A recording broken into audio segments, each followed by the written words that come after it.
MMA Junkie pre-show, the only pre-show that matters. It's the show before the show.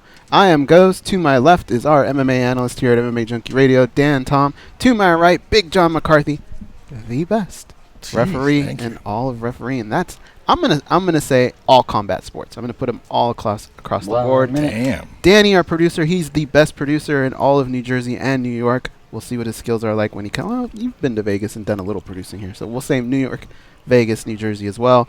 Gorgeous George, he's in an undisclosed location somewhere in Enterprise, Nevada. Did you know you live in Enterprise, Nevada? I know, but my mailing address is Las Vegas, but then it says Enterprise. We just like figured that out. if you look at your phone or something. 30. Yeah, what is that? I don't know. I've never even heard of Enterprise. But it's like being on the USS Starship, so that's all right. I think we just keep it in our back pockets in case it comes in handy, you know what I mean? That's it. Pop-Tarts and Enterprise. Pop-Tarts and Star Trek. All Vegas residents, your taxes go up 1%. Well, we live in Enterprise. All right, guys, coming up at 10. Stand by.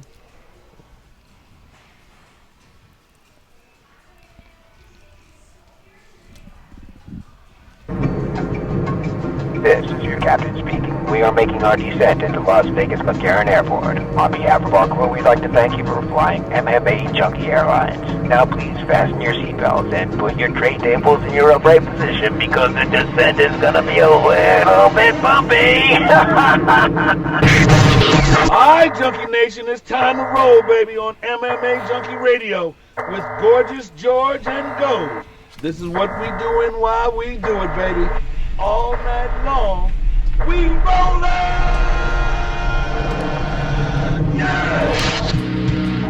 The MMA Junkie Radio revolution is upon us. Can you dig it? There's no escape. No escape. Through the vast frontier of cyberspace and through a sea of stars in outer space. One small step for man, one giant leap for mankind. We've solidified our combat communication stranglehold. We are controlling transmission. With the use of MMA Junkie Radio and SiriusXM satellite radio technology, MMA Junkie Radio, commence transmission.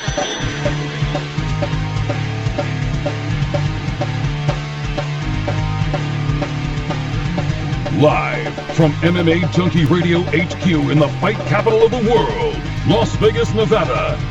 Here are your hosts, Gorgeous George and Goes. From the fight capital of the world, inside the beautiful Mandalay Bay Racing Sportsbook, and an undisclosed location in Enterprise, Nevada, you are listening to the MMA Junkie Radio Show, the only show that matters. I'm your host, Gorgeous George. With me, as always, is the devious and dastardly Goes, our ace co-host, Dan Tom, the latest addition to the show. Wait till you see him break down a fight. Our producer back east, of course, is Danny Otto. And joining us here, our co-host for the day, two-time referee of the year, John McCarthy. What's up, guys? How you doing? I think we have to work on our intro because we got it down. When it's me, Dan points to me. When it's Dan, I point to him. And then when there's a guest, we point over here to the right. But when it's Danny, it's like he's dead. And we're pointing up to heaven. So we got to figure that one out. Wow. Yeah, there's got to be something to go. We're all doing great, though. We're excited to have Big John here in studio. Thanks for having me. Yeah. Thanks for coming in, Big John. Did you have a good time out in the Big Apple? I did, man. I thought just an incredible show out there, so I had a blast out there.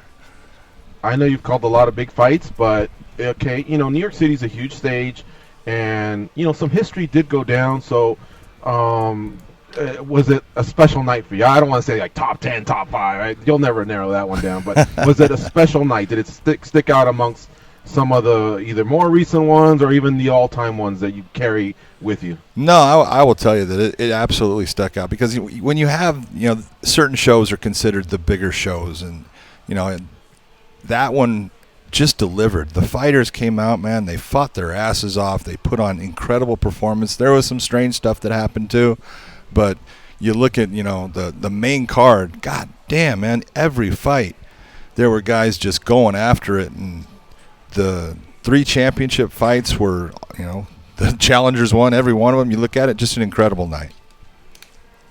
Yeah, no doubt. 3 new world champions, and then GSP historically becoming the 4th UFC fighter to ever win multiple weight classes. So that was pretty huge. The Joanna upset is maybe not odds-wise on par with Holly and Ronda, but I still think we all felt like it was it was that type of a matchup. Wow, somebody has just been dominant versus someone that might have a 10% chance if things go right in the third best night. And Joanna's off. Sarah GSP years ago, it was on that level. And then of course Cody Garbrandt and TJ Dillashaw. Those guys have had so much heat. The camps, the fighters themselves, they coached against each other on the reality show. Yep. So it had a little bit for everybody. And yeah, there was some controversial stuff that happened earlier as well. That we'd like to go over at some point, but I mean, it really was a special night. And I was sitting, my fat ass was in Enterprise, Nevada, on a couch, and I thought it was glorious. Like I wanted to just fall to my knees and go, "Fuck, thank you, MMA gods. This is what I live for." Oh. I can't imagine being in the middle of that octagon where all that blood and sweat and tears is taking place. And you're right there, John. I mean, all this is like you're in the middle of all this chaos. You get me all excited now, George. No, Well, I mean, you have such a cool job, and you're the master at it. It's a cool job until you have to do it, and that's what everyone looks and they think, God, that's I want to do that, and that's awesome. If you want to do it, I think that's great. Work towards doing it, but there's so much as far as, straight out, there's a lot of pressure. There's a lot of stress in doing those things because you got to be right. And to be right, you got to be, you can't be right some of the time. You're supposed to be right all of the time. And, with that comes a lot of responsibility and there's a lot of stress.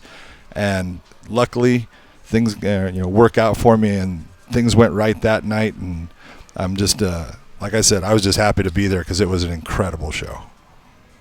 But John, do you have to be right, or can you just know that you did the best of your ability, and if you got it wrong, hey, you're human? I mean, oh no, a lot of humans made mistakes that night, and not just in sports, but in all life. But since we're talking about sports, referees might get a call wrong, and even instant replay sometimes can't bail them out or whatever. So I mean, do you ever really put that pressure that it has to be that right? As long as, like, again, you can look yourself in the mirror and go, I did as best as I could. Look, I'm smart enough to know, hey, I'm human. Everybody is going to make mistakes. I'm going to make mistakes. But you try to limit those mistakes by doing certain things to make sure that you're putting yourself in the right place to make the right decision at the right time.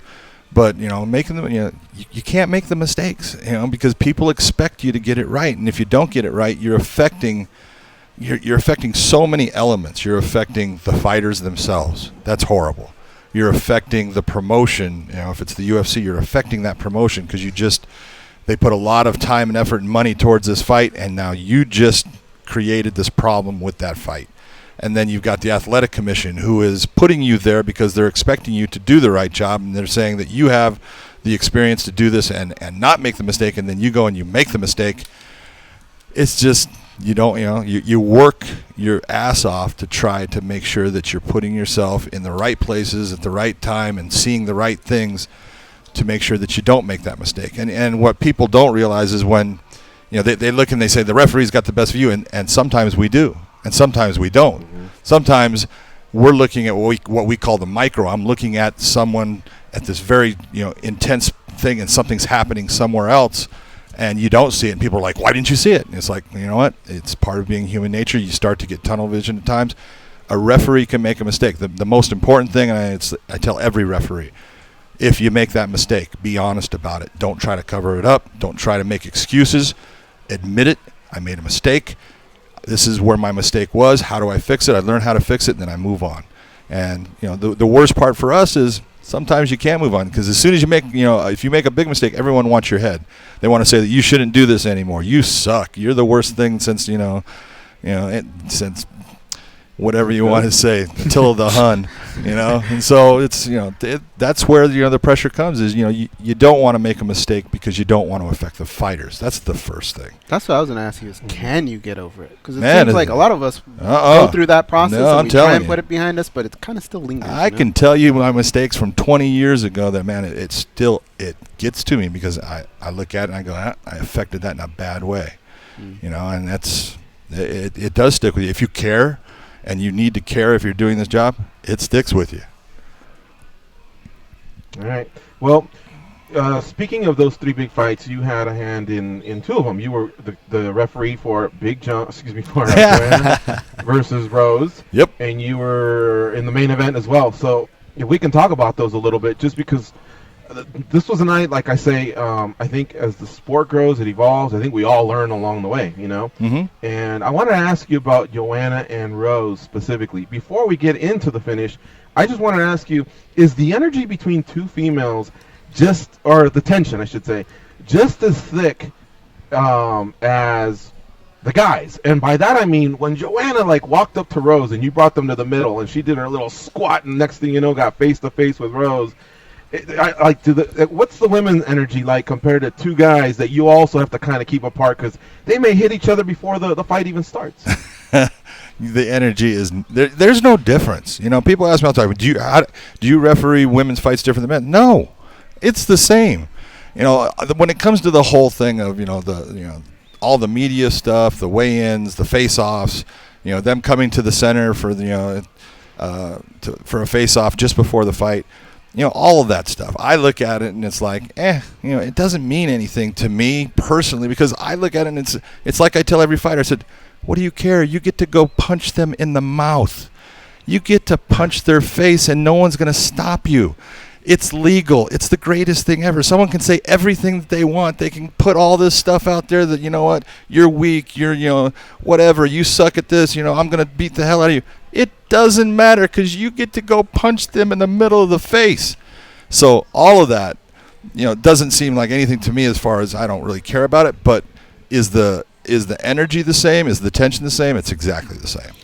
What about when you're reffing yourself, like George almost said? No, just kidding. I actually pictured you trying to ref yourself out of a situation, saying, John must have a really good inner voice, a nice calm one, telling, hey, you got 5 minutes, calm down, take a couple breaths. No, but honestly, speaking about that, you were just talking about the macro and the micro, and as somebody that watches a lot of footage, it also obviously my respect and growth of perspective for fighters, but also referees. So I get to see a lot of footage of the referees, and one thing, not just because you're sitting here, I admire about your game is not the micro. I think everybody focuses on the micro. They focus on the call and they want to hold you to that one call. They want to hold you to that moment. But the macro is what impresses me about your game, John, if you can elaborate on that. Meaning, you're always saying, hey, we have a cut due to elbows. You're letting the cut man. You're giving them a heads up, using your perspective to help them. You are, doing these subtle things that I just joked about as far as when guys take a low shot. If somebody watches your patterns, they can see what you're doing, which is great. Which is great. Because you don't officially have time for certain things, whether it's an eye foul or a groin foul, there are differences there. But the way you play it in the cage and you give the fighters their respect, their time, and I don't want to say gaming the system. I think that's a wrong description. But if you could speak on that, having that kind of situational awareness, because I think that is a really understated part of your game in there. Well, what most people don't understand, everyone looks at it, well, the rule says this. And it's like, yes, but the world's not black and white. Neither is the fight world.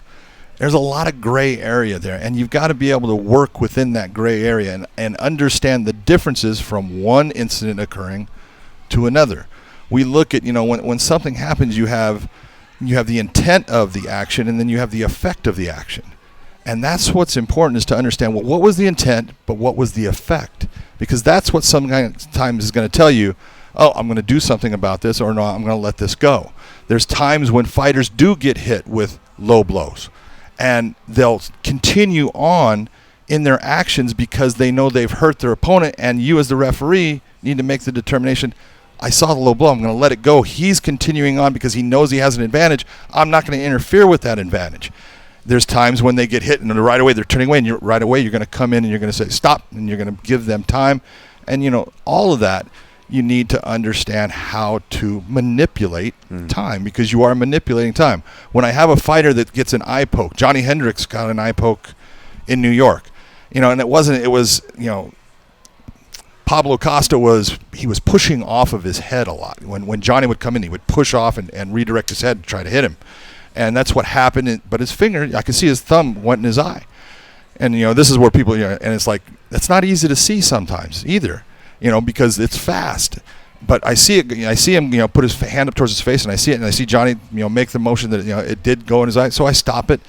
And the reason I'm stopping it is because I don't want Johnny to be limited by something that's illegal. And I'm telling him, hey, take your time. And then right away he's telling me, no, I want to go because I don't want to give him rest. And I understand that. I understand, this is part of his plan for the fight.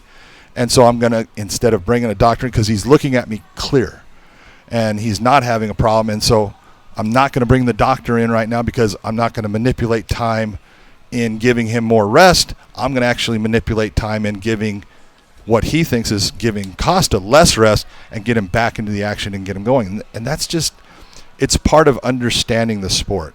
And you need to be smart about how you manipulate that time. Sometimes you can do it, sometimes you can't, but you do things to make things fair and equal. Your job is to try to be as fair to both fighters as you can so they both have an equal opportunity to show their skills and win that fight.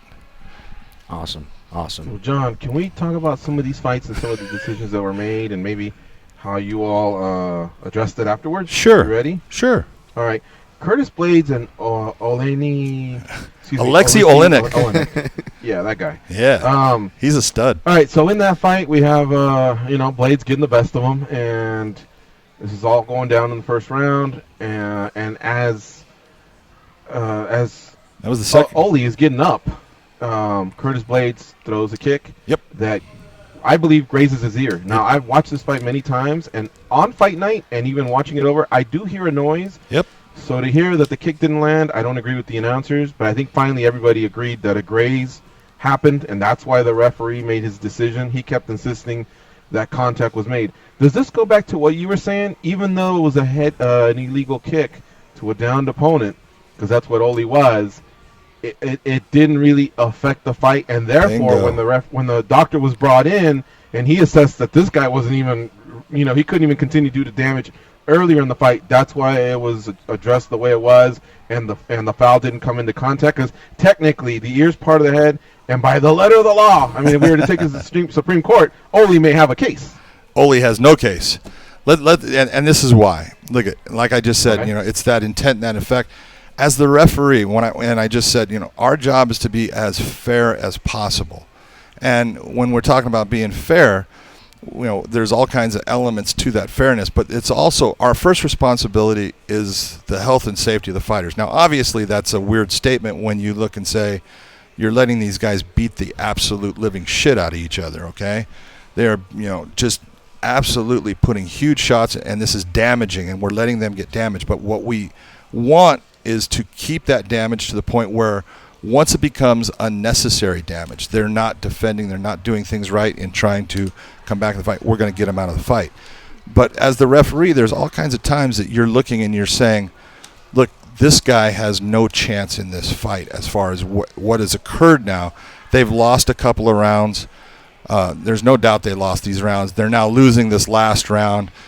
Am I going to let them continue to take the damage that they're taking based upon what I can see and what is going on in the fight? Is that what's best for the fighter?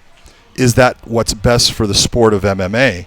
And these are the things that you're considering. So when you look at the, Blaydes and Olynyk fight, when you look at what occurred, Blaydes did something that was illegal. He threw a kick and he did touch the ear of Alexei Olynyk. He did. Mm-hmm. Okay. Blake Grice comes in. He calls a stop to the action, all right? When he calls a stop to the action, he separates the fighters. He does exactly what he's supposed to do. And in New York is very doctor-heavy, okay? Because of what occurred, in boxing with Magomed Azamaleyov, I said that wrong, but what occurred with that fight, and they got a $22 million, settlement off of a lawsuit because of it. And look at the commission at that time, they're owning up. They said, well, we made mistakes and we're never going to make those mistakes again. And so they're very doctor heavy. You see, instead of one doctor coming in, we get 3 and 5 doctors coming in to look at a fighter. Well, when they come in to look at Alexei, they're looking at him and he's wobbling, and they say, hey, he's done. He can't go on. So what was he damaged by? Was he damaged by a foul, or was he damaged by legal blows? Well, he was damaged by legal blows. All of the blows that hurt him and made it to where the doctors are now saying he is unable to continue were all done legally in that fight. What stopped the fight was an illegal action by Brian Blaydes. He ends up throwing a kick. Did the kick touch Alexei? Yes, it did. It touched his ear. Did it have any effect? Did it hurt him? No. It had no effect on any of the damage that he had occurred. So when Blake Grice looks at it, He makes the right assessment for both fighters, even though Alexei's not going to like it. And he makes the right assessment for the sport of MMA, and he says, yes, there was a foul. And if the fighter could go on, I may take a point for that foul. But I can't take a point because the fight's not going on, and I am not able to go to the judges' scorecards based upon the round that this is in. So I can now determine that this is either a no contest or I have a disqualification, or I can say that because the doctors say that the fighter can't go on and that was caused by legal blows, this is a TKO victory for Brian Blaydes, and he made the right decision. He made the right decision for the sport of MMA. He made the right decision for that promotion in the UFC. He did the right thing by the New York State Athletic Commission. That was the right call to make because Alexei got beat by Brian by legal actions. The only thing that caused the stop in the action was an illegal one, but it had no effect at all on the fighter. Cool. Yeah, then that's great. That's great that everything worked out that way. And yeah, you're right. I did notice it almost looked like a family of doctors. A couple of them looked alike. They did come in, and I could tell, man, their hand was on the trigger. You know what I mean? They were not playing around. And Olynyk, as he's giving his feedback, he made this motion with his hand where if he had done it to his ear, it's almost like he was saying, I'm crazy, you know what I mean? Except I think he was trying to say I don't know if he was trying to say, restart the fight, I'm good to go, or if he was saying my vision's affected. But right away, the doctor made his decision. And so what we were granted was instant replay where the referee could assess everything and then make his decision prior to the announcement of the fight. And I think we were pretty clear yesterday once we researched it. I think a lot of fans going into it thought, oh, just because instant replay is available, the fight can be restarted. Instant replay is only available once the fight has ended, yes, just for further decision making after that, correct? Exactly. The only time that you can use instant replay is when you know the fight is now over. If I have an incident that occurs and now I have a doctor coming in and saying, no, the fighter cannot go on, I know the fight is over, I can now say, I want to see instant replay so I can make the correct call on, is this going to be, you know what, is it going to be a no contest? Is it going to be a victory for one fighter, or is it going to be a victory for the other fighter? I have a question in regards to the instant replay. This reminded me of the other New York situation with Dan Miragliotta, where he just had a bad spot as far as the knee for Mousasi Weidman, and I'm not sure if it was that instance or it shed light on another instance where a referee can go to another referee outside the cage for advice. Now, is there a kind of assignment, like the referee that's applying that's by the cutman station, does he go and take an advisory role outside of the cage, or how does that work out with you guys? It really depends on the commission and where you're at. A lot of times they'll say the secondary referee is the guy that does the actual pat down of the fighters and stuff like that, but many times we'll have, I hate to say this, but it's the truth, we'll get a lot of younger referees that work for a state, and this is their first big show or something like that, and they get a couple of the undercard fights and then they don't have anything to do, and so we'll say, hey, just do that, and so it'll switch off and we'll say, hey, I'll be the secondary referee. I'm going to sit here and watch the fight completely like I would as a judge. I'm going to watch the fight, and so if something happens, that referee can come out and he can utilize his secondary referee to say, hey, I'm not sure about this, what should I do? Because there's a lot of different directions to go in, and that tree branches off into a lot of different things. So sometimes it helps just to have that calming effect of having somebody out there that's going to sit there and say, look, this is what you have. You can either do this or you can do that. What's your decision? And you're not going to sit there and tell them what to do. You're going to give them their directions of where they can go and let them make their decision, because they're the one that's in control of that fight. I assume that role is going to stay put even with the growth of stuff like instant replay. That'll still stay kind of in put? It should, because what you're trying to do, again, it comes back to let's do what's right for the sport. You're trying to make, before this thing ends, as far as we make an announcement who wins, we're trying to get it right so nothing can change. And that doesn't mean, you can have, Alexei Olynyk can go and he can, go and say, I want to protest this. Well, the New York State Athletic Commission will sit there and say, no, we're not going to accept your protest. That was done exactly the way. When it's not right, then the New York State Athletic Commission is going to come in and have to take that, and they're going to, see if the appeal is right and go through this whole process, and it's going to take time. There's lawyers, and so we want to get it right. So there is they can complain about it, but doesn't mean that they're going to be able to actually appeal it. Gotcha. All right, folks. In about 2 minutes, we're going to take a break, and then we're going to talk to John Anik, one of our other guests here on the show. But I want to squeeze in one of the questions that I have for Big John. I think this will be one of the quicker ones. John, we were talking to our colleague John Morgan because he was there live, front row, doing the media, about Mark Ratner's role. You know, we noticed that he's been spoken to on certain occasions, and the commission's free and clear, so it's not like Mr. Ratner has, in any way, you know, he's overseeing or anything like that.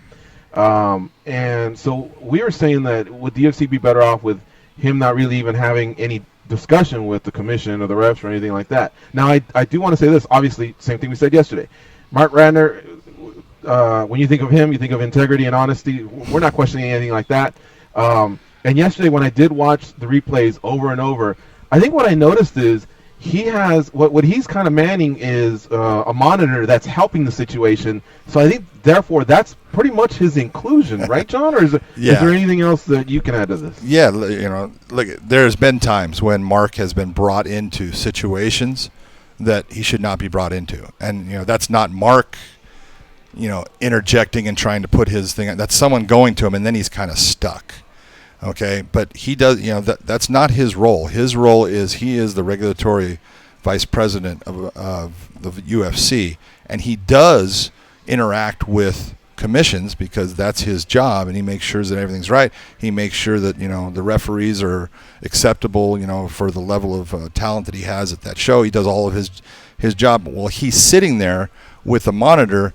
He's sitting there for the UFC. He's sitting there in case there is a problem, and that commentary team is going to go to him and ask a question of what should the official do, what should be done here, and that's what he's there for. He is not there for the officials to ask questions of, but that's not what Blake Grice did. What occurred was Blake asked for instant replay, and the commission has a monitor, but they couldn't get the replay up on the monitor, so Mark took and swung his monitor around and said, here it is, and let them view his monitor. If you watch, Mark's not giving him any information. He's got Dan Mergolata there, and he watches the replay on that monitor that is Mark's monitor. So, you know, did Mark involve him? Mark didn't involve himself at all. All he did was say, "Oh, that monitor's not working here. It's on mine. Watch it here." And you know, that's it. That's just in trying to speed things up, so you know we can get this thing going. So Mark did, you know, like you said, Mark is. You can't find anybody, you know, that's been in combat sports that has more integrity than Mark Ratner. He has been there and done it all in boxing and now in MMA. He is, you know, considered, you know, a mentor to, you know, numerous people involved in both the commission aspects, officiating aspects. He is never going to do anything that is going to impugn his integrity or the integrity of the UFC. So, you know, no doubt. Mark will find $100 bill and turn it in. Yeah, Mark is the guy. He would. He'd find $100 bill and he'd walk around to the entire crowd saying, "Is this yours?" Yeah. I'm glad we cleared that up, and I'm glad seeing these extra replays and extra angles so beneficial. So anyway, let's take a break. When we come back, we'll talk to John Anik, and still have a few more things to discuss with John, but again, always educational when the big man's in studio. So thanks, John, again for coming in and being a co-host today. All right, folks, stay close. We're going to pay some bills. It's the MMA Junkie Radio Show on Sirius XM, Rush 93.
Yeah, you. Can you please tap that rather large fellow on the shoulder and tell him it's time for more MMA Junkie Radio with Gorgeous George and Goes? Thank you. SiriusXM has your chance to win a trip to the UK to see Billy Joel live at Old Trafford Football Ground, home of Manchester United. It's Billy's first performance at the iconic stadium, and you can watch it from the front row. No additional purchase necessary to enter or win. For official rules and to enter, go to SiriusXM.com/BillyJoelManchester before January 2nd, 2018. All right, we're now joined by our next guest. Again, Big John McCarthy, our co-host for the day. John Anik calling the fights for the UFC. He's been in that number one spot. He's manning the plane. He is the actual pilot. He's got his co-pilots of that rotate, Joe Rogan, DC, most recently. But, man, what a job my man has done since taking over the play-by-play duties there for the Ultimate Fighting Championship. He joins us now on MMA Junkie Radio. What's up, John? How you doing? Oh, my man, always good to be with you. George Goes, I'm sorry about your Dodgers, and always good to have Big John McCarthy in any building, so I'm glad he's there. Thank you. I appreciate it. We'll be back next year. How you doing, Johnny? I'm doing good, my man. You know, it's on to Norfolk, right? I mean, I hate to trot out a Bill Belichick line, but, 217 is so far gone from my brainstem right now because the page turns, as you well know. It does. John, take us through that. You land at the airport. You got a lovely family that probably comes to greet you, or maybe you take a town car. I don't know. But when you get home, I'm sure you probably just want to collapse on a bed, but instead, father duties, husband duties. When do you finally get to decompress before even thinking about the next card and at least soak in the history that took place, before your eyes? Yeah, man. Well, doing a podcast certainly helps. I know my family doesn't love the fact that I come home Sunday and I immediately go into podcast producer mode trying to book guests and get the rundown to Ken Flo and everybody else for the show. But it gives us an opportunity and a platform to talk about this great sport. And obviously the podcast came about because there would be a big pay-per-view like UFC 217, and I had no forum. And obviously, as a play-by-play guy, there are limitations as to what I can talk about in terms of analysis and opinions and everything else. So it's a labor of love for sure, and thankfully, during football season, my wife is great about those 17 Sundays and tries to, even when I've been gone, get the kids out of the house for a little bit so I can watch the Patriots or whatever it is I'm doing. But I had some time off in October, and that makes the kids more attached, so it makes the trips a little bit more difficult now when I'm doing 7 and 8 weeks. But, it is what it is, and our sport is global, and that's why we fly. John, if you would have been a gangster, you would have said those 20 weeks. I mean, your Patriots are in the fucking Super Bowl every year. You might as well attack on the 3 playoff games. Well, I appreciate this year they lost their best offensive player, in my mind, and their best defensive player, so my expectations have been tempered. All right. So I did want to ask you this question. It's been a while since we caught up, and I'm glad we're doing it now. But we had heard that around the time of this past summer, Dana White maybe had something cooking. Did you basically just basically own that job? Hey, I'm your guy. Stop looking. Were you it the whole time? What happened there? Because I really love you in that role, and I hope you're there for the next 20 years. You've been bringing it, and even yesterday, in researching these questions for John with some of the stuff that went on with, the controversial calls or whatever, I got to rewind and hear you, rewind and hear you, rewind and hear Thug Rose from DC about 40 times. But, I love the passion that you've been bringing. You definitely, you were always a solid play-by-play guy. You've become even better with every show. Well, thank you, man. Your support means a lot, and I think you really have to approach the job as if you're the lead guy until you're not, right? And that's why I sort of say on to Norfolk. My twin brother is my closest critic other than myself, and he was really complimentary about UFC 217. He's like, dude, you got to learn to take a compliment. And it's like, well, I got to go voice the Norfolk show in 10 minutes. So, I appreciate it, but the page turns. So that's the way I've approached it. It may sound trite. It may sound like, spewing Belichick nonsense, but the way my contract is structured, right, I mean, I don't have that much time left. I am a full-time UFC employee, and I treat every show like it could be my last. They can fire me without cause at any time. I'm honored to have that seat. I will never take it for granted. Humbly, I believe I deserve it and have earned it, but I have to earn it every show. Norfolk could be a disaster, and I could be taken off the payroll before Shanghai. So at least right now, that's how I'm approaching it. And, maybe at some point down the line, I'll get some sort of great guaranteed contract and a fancy press release that says I'm the lead guy, but I'm not holding my breath. I'm just trying to execute their vision, be easy to deal with and work with for all my producers, and about 110 shows in, hopefully, I've been that. It's clear you want the job. Do you want a Vince Scully, Chick Hearn type of, deal? Like, hey, I want to be your guy for the next 20 years, 30 years, whatever. Or as a sportscaster who's obviously branched off and, prior to and done well, is it better for someone in your position to go every 3 years, every 5 years, every 10 years? How do you approach this? What can you share, I guess, from possible ongoing negotiations or future negotiations? Well, it's a good question, and I certainly would never put myself in any sort of conversation with the GOAT Vin Scully, whom just owned it at Dodger Stadium a few weeks ago before that big game. But, it really is an industry that is difficult on families, the broadcasting industry, because you just don't know what's going to happen.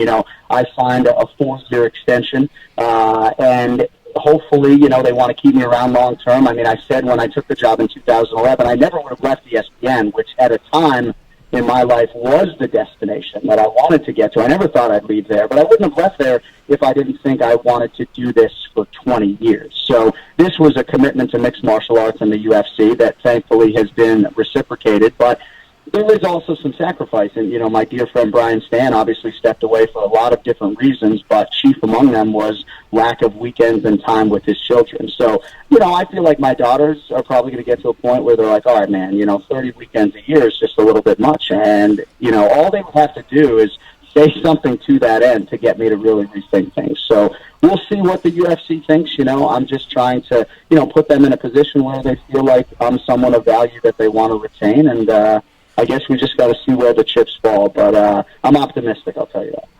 UFC play-by-play host John Anik, our guest here on MMA Junkie Radio. Let me turn it over to the boys at the Mandalay Bay. Goes Dan, Tom, Big John. What do you have for John? Well, one of the things that led me to believe that John Anik is going to be around for a while is him having to do all the voiceovers for the new video game, the UFC video game. I heard that's a huge pain in the ass because it takes a long time. And I figured if they're going to do that, he's going to be around for a while. John, can you talk about that process and how difficult was it to do that? It was the hardest thing I've ever been asked to do in broadcasting, and I'd love to sit here and say it was super rewarding, and maybe it will be when the game comes out, but it was so difficult and such a mental and physical grind. I remember when we were first getting started, and they were like, yeah, we'll do 4 hours a day. And, I'm used to calling fights for 7 hours, right? So, which is a lot of high-intensity stuff. So I was like, really, 4 hours a day? Like, if I'm flying to New York, we can't do an 8-hour day? And they're like, you just got to trust us, trust the process, no pun intended. And it was just a grind, There would be some days where I would voice 300 fighter walks, right? So you take 60 fighters, they need 5 ad-lib walks for each of them, and every time I utter anything goes, they can put it in the game. So I think I put maybe some undue pressure on myself to make sure that I was in a good state and that everything out of my mouth was of a high quality because they can use it. You also want to do right by the fighters, and that's always at the heart of what we're doing. And I guess just for me, the whole video game process, like, thank God they don't allow men to fight women in the game because that would be a whole nother host of iterations. I mean, I wish I could give you a little taste. Like, just think about the tale of the tapes, guys. Conor McGregor's 25, his opponent is 26. Conor McGregor's 25, his opponent is 27. Coming up next, Cody Garbrandt versus UFC bantamweight champion Cody Garbrandt. I mean, it's a mind F. I would call my wife and my friends afterwards and just thank God another day is in the can. Huge support from EA Sports. I mean, as you guys probably know, nobody does sports games as well as those guys do. But, I've done 84 and a half hours of voiceover work, and there'll probably be 10 or 15 more hours before the game ships and releases ideally in February. I know that there's some characters that sometimes they bring in that aren't part of the UFC. Obviously, Bruce Lee, I think guys like Mike Tyson. Did you ever get to the point where you thought you were done and they said, wait a minute, we're going to be throwing in Marvin Hagler in this game this time? Did you have to do any of those? Well, I didn't sign a non-disclosure agreement, but I also don't want to get myself in trouble. I will tell you that a week ago, a fairly major game scenario was changed, and we voiced something else. There are definitely going to be some special things and characters in the game that unfortunately I can't reveal right now. But I'm just hoping that the fans enjoy it because, these video games, I didn't quite realize until I was in the space to whatever degree. There is so much scrutiny that goes to the game and the game developers and the animators and everybody else. So, based upon what I saw from UFC 1 to UFC 2, I think EA Sports UFC 3 is leaps and bounds better in terms of the overall product, and hopefully the fans agree. John, we spoke to Mauro Ranallo not too long ago, and we were talking about how because he's been tied into things like WrestleMania and Floyd Mayweather fights, his voice is attached to so many iconic moments in combat sports. And he talked about how when he hears all these highlights going back, it kind of makes him uncomfortable to hear his voice and to hear it attached. It almost ruins the moment for him. For you, now you're going to be attached to a lot of iconic moments in our sport. What do you think that's going to be like? I know it's already happened in some fights, but going forward, even bigger fights, like what is that going to be like when you go back and hear your voice attached to that? Is it something that you're going to embrace, or is it something that would maybe give you the same reaction Mauro had? Goes always brings it with the tough questions for these play-by-play guys. I think generally speaking, it's something that I would embrace. I think we all had a lot of fun with that Rose Namajunas moment, and the fact that it was organic and all three of us got in there is ultimately what we're trying to do. By the way, Joe Rogan deserves credit, right, for continuing to embrace us. And even you saw in that moment, he scaled back to sort of allow that call to manifest itself the way it did. But I'm not a shtick guy. I'm not a scripted guy. I mean, I guess when Demetrius Johnson was on the brink of breaking that record, it was the only time I thought about what I might say to put a capstone on a fight. But I just have always been taught in broadcasting school that it's not about me. And even though I am trying to add to a moment and make it something that is special for Rose Namajunas or whomever to go back and watch, I don't plan what I'm going to say. I don't think about what I'm going to say. Sometimes there's a different amount of real estate for me to get in there depending on when it happens. If Rogan's talking through something and then the finish comes, my cap might come 10 seconds after it happens. So I try not to think too much about it. It is certainly amazing to be able to call these championship fights, right, that I so desired to call for a long time. And a big part of the video game process, I had to revoice some of these calls because I didn't work these fights. So I had to revoice like McGregor-Aldo.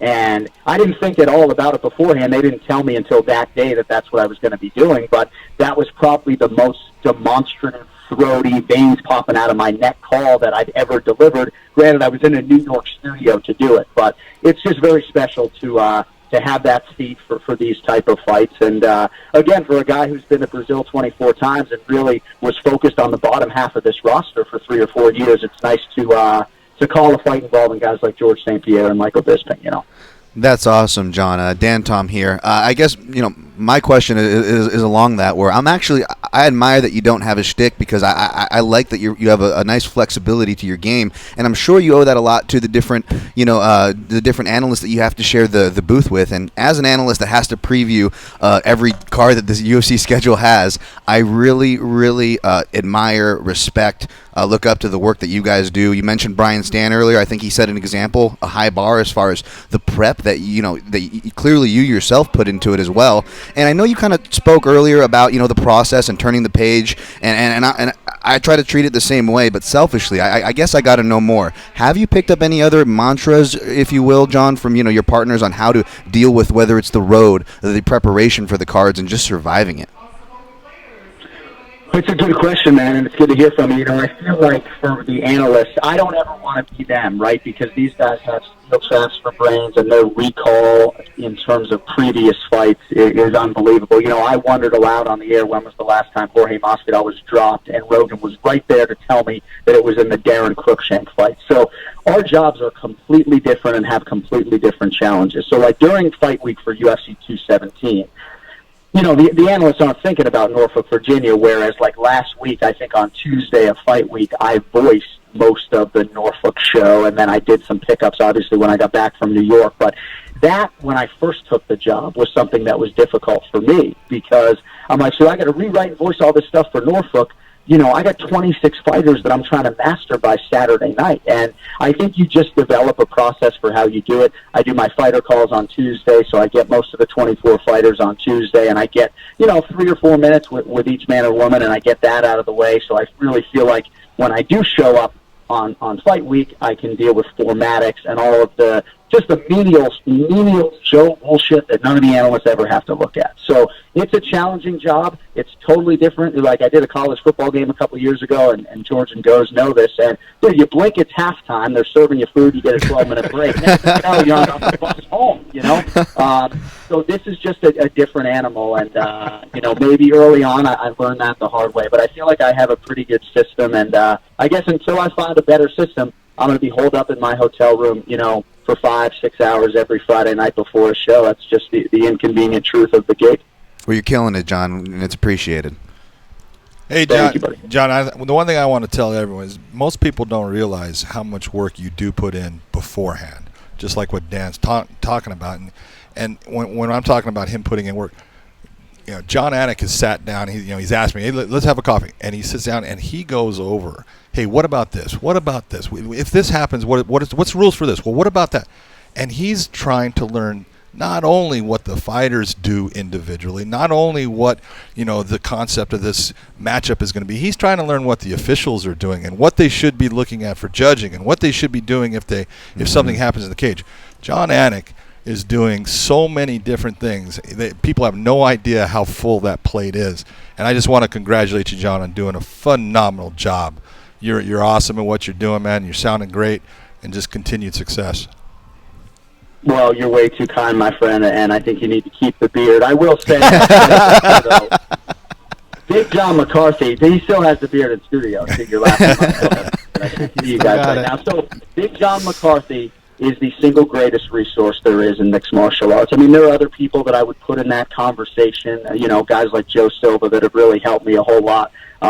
But you guys are sitting right now with the #1 resource in mixed martial arts, and that when it comes to fighters, referees, everything when it comes to this game, he has forgotten more than any of us will ever know. And gosh, if I only could retain half of the shit you told me, man, I'd be doing okay. But I appreciate the support, obviously, and your willingness to extend a helping hand. Even when it comes to, I've reached out to John, guys, when I said, man, you sure about the scoring on Carlos Condit, Robbie Lawler? Explain to me why Robbie Lawler won that fight, and I've learned a lot. So it's a constant, evolution for us on the broadcasting side, as it is, I would imagine, for referees and fighters too. John Anik, our guest here on MMA Junkie Radio. He is the UFC play-by-play commentator. And if the UFC is listening, man, you guys got yourself a fucking diamond. Sign this guy. He has kicked ass these last few years, took it to a whole other level this past Saturday at UFC 217. I mean, you were oozing, John, passion, you know what I mean? And that's not a lot of people have that for the sport. I think some people, obviously, the checks are nice, and I think a lot of people just show up and do their jobs. But you can tell, man, you're, invested in these fighters, in the UFC itself, in the sport, and it comes across. And, hardcores that have heard thousands and thousands upon thousands of fights notice this. A lot of times we feel like we're watching a lot of the same techniques and, the same result. Okay, but we're also listening and hearing other things. And I just want to congratulate you, man, for really becoming a beast. I mean, you're the #1 guy. You do a great job. Well, it means a lot coming from, you guys especially, and I just feel like you develop a thick skin. I think all of us have to deal with varying degrees of criticism, and you become immune to it. I mean, at this point, I have really heard it all, right? So it doesn't affect you the way it maybe did, when you were in your 20s or just cutting your teeth in the broadcasting world. But the one thing that would probably still bother me is if people would question my passion or excitement for this sport, right? I took this job because mixed martial arts ruined most of the stick and ball sports for me, especially during the regular season. And I just wouldn't be spending 120 nights away from my family if I wasn't chasing some sort of dream. So the fact that passion is, coming across, and maybe coming across increasingly as the fights have gotten bigger, is a big part of the goal. So thank you very much. Also, folks, the Anik and Florian podcast, dropping every Monday. Check it out. Subscribe on iTunes. Leave them a comment, a review, 5 stars. It helps with the algorithm, helps with the placing, and these guys need to be heard by as many MMA fans as possible because they do an outstanding job there as well. And congratulations on the expanded role you guys have there with Fox Sports as well. Well, thank you, buddy. You guys know I'm a radio guy, so I kind of went kicking and screaming to the video side. But if they want to put Ken Flo's hair on TV, then I guess that's what we got to do. So, but we're excited about it, and overdue getting Gorgeous George and Goes on. Whenever we trot out a best of episode, we always lead it with Big John McCarthy, of course. But George, get well, my man. I didn't even know you weren't in studio. I should have assumed you weren't in studio, but get well. I'm thinking about you on the mend from what I know is a pretty debilitating injury. So. Thanks, buddy. All right, thanks for the time. We appreciate it. All right, have a good week, boys. Thank you. All right, see ya. All right, folks, that's John Anik. You can follow him on Twitter, John_Anik. Just one N, no H in the John. All right, folks, we'll be right back after this break.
All right, folks, once again, we kind of pushed it a little hard there at the beginning of this first hour, so all these commercials are all jumbled up here.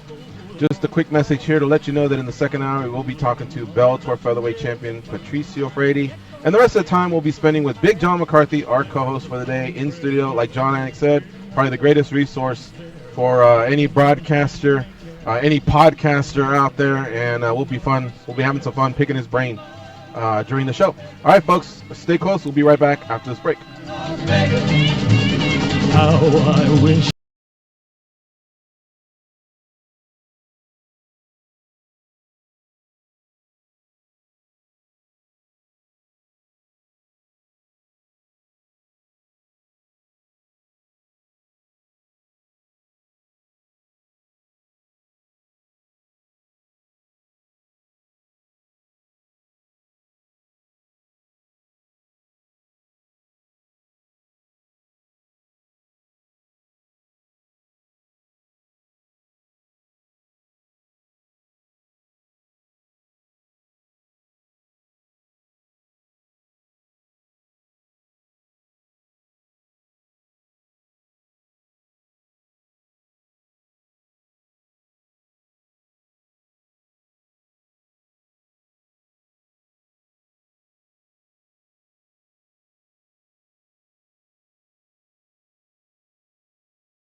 Pitbull is there and ready to go.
All right, here we go. It's the second hour of the MMA Junkie Radio Show. Now, I love that song. And usually, when GG's digging a song, I let it go a little bit longer. But we got a world champion on hold. I can't do that to him. And he's one of the baddest featherweights on the planet. His name is Patricio Freire. Did I say that right, Big John? No, it's Freire. Patricio Freire. Patricio Freire is joining us now on the hotline. He is going to be defending his belt against Daniel Weichel at Bellator 188 on November 16th, next Thursday, folks. We'll do all those reminders next week because it's a little bit slightly different than the normal schedule that they keep. Hello, Patricio. How you doing? Patricio, oi, tudo bom? Estava falando aí sobre como é que pronuncia seu sobrenome. It's Freire. Freire, okay. Hi, how are you guys? Good. How are you? Do you prefer Patricio or Patricio?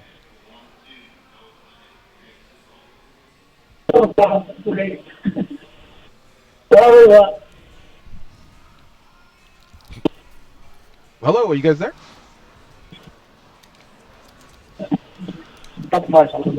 It doesn't matter. Anyway you want to call here, it's fine. Look at you, speaking English. I love it. All right. Patricio, thank you very much for joining us here on the show, the MMA Junkie Radio Show. You got a title defense coming up here at Tel Aviv, Israel. Talk about that. Is that something that excites you, to be able to travel around the world and fight in front of different audiences? Would you prefer stateside, where Bellator is based?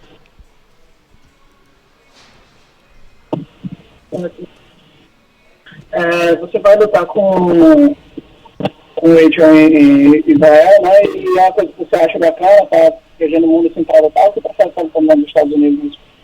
Estou curioso para saber como é que vai ser essa seleção fora dos Estados Unidos. É a primeira vez em 7 anos que eu estou lutando fora dos Estados Unidos, então vai ser bom. Acho que toda a organização do Bellator falou muito bem do país. Eu estou curioso e empolgado para dar um bom show. It's going to be my first time fighting outside of the U.S. in the last 7 years, and it's something that I'm very curious about. The entire Bellator organization told me very good things about Israel and the atmosphere there with the fans. So I'm very curious and excited to put on a show for all of them and enjoy this new atmosphere. You've been one of the top featherweights in the world for a long time, and obviously you're the best in Bellator currently. But I wanted to know, what do you think as far as your standing amongst all the featherweights in all the organizations, including the UFC, One Championship, World Series of Fighting, now known as Professional Fighters League, everything, everywhere in the world? How do you feel like you stack up to all of the featherweights?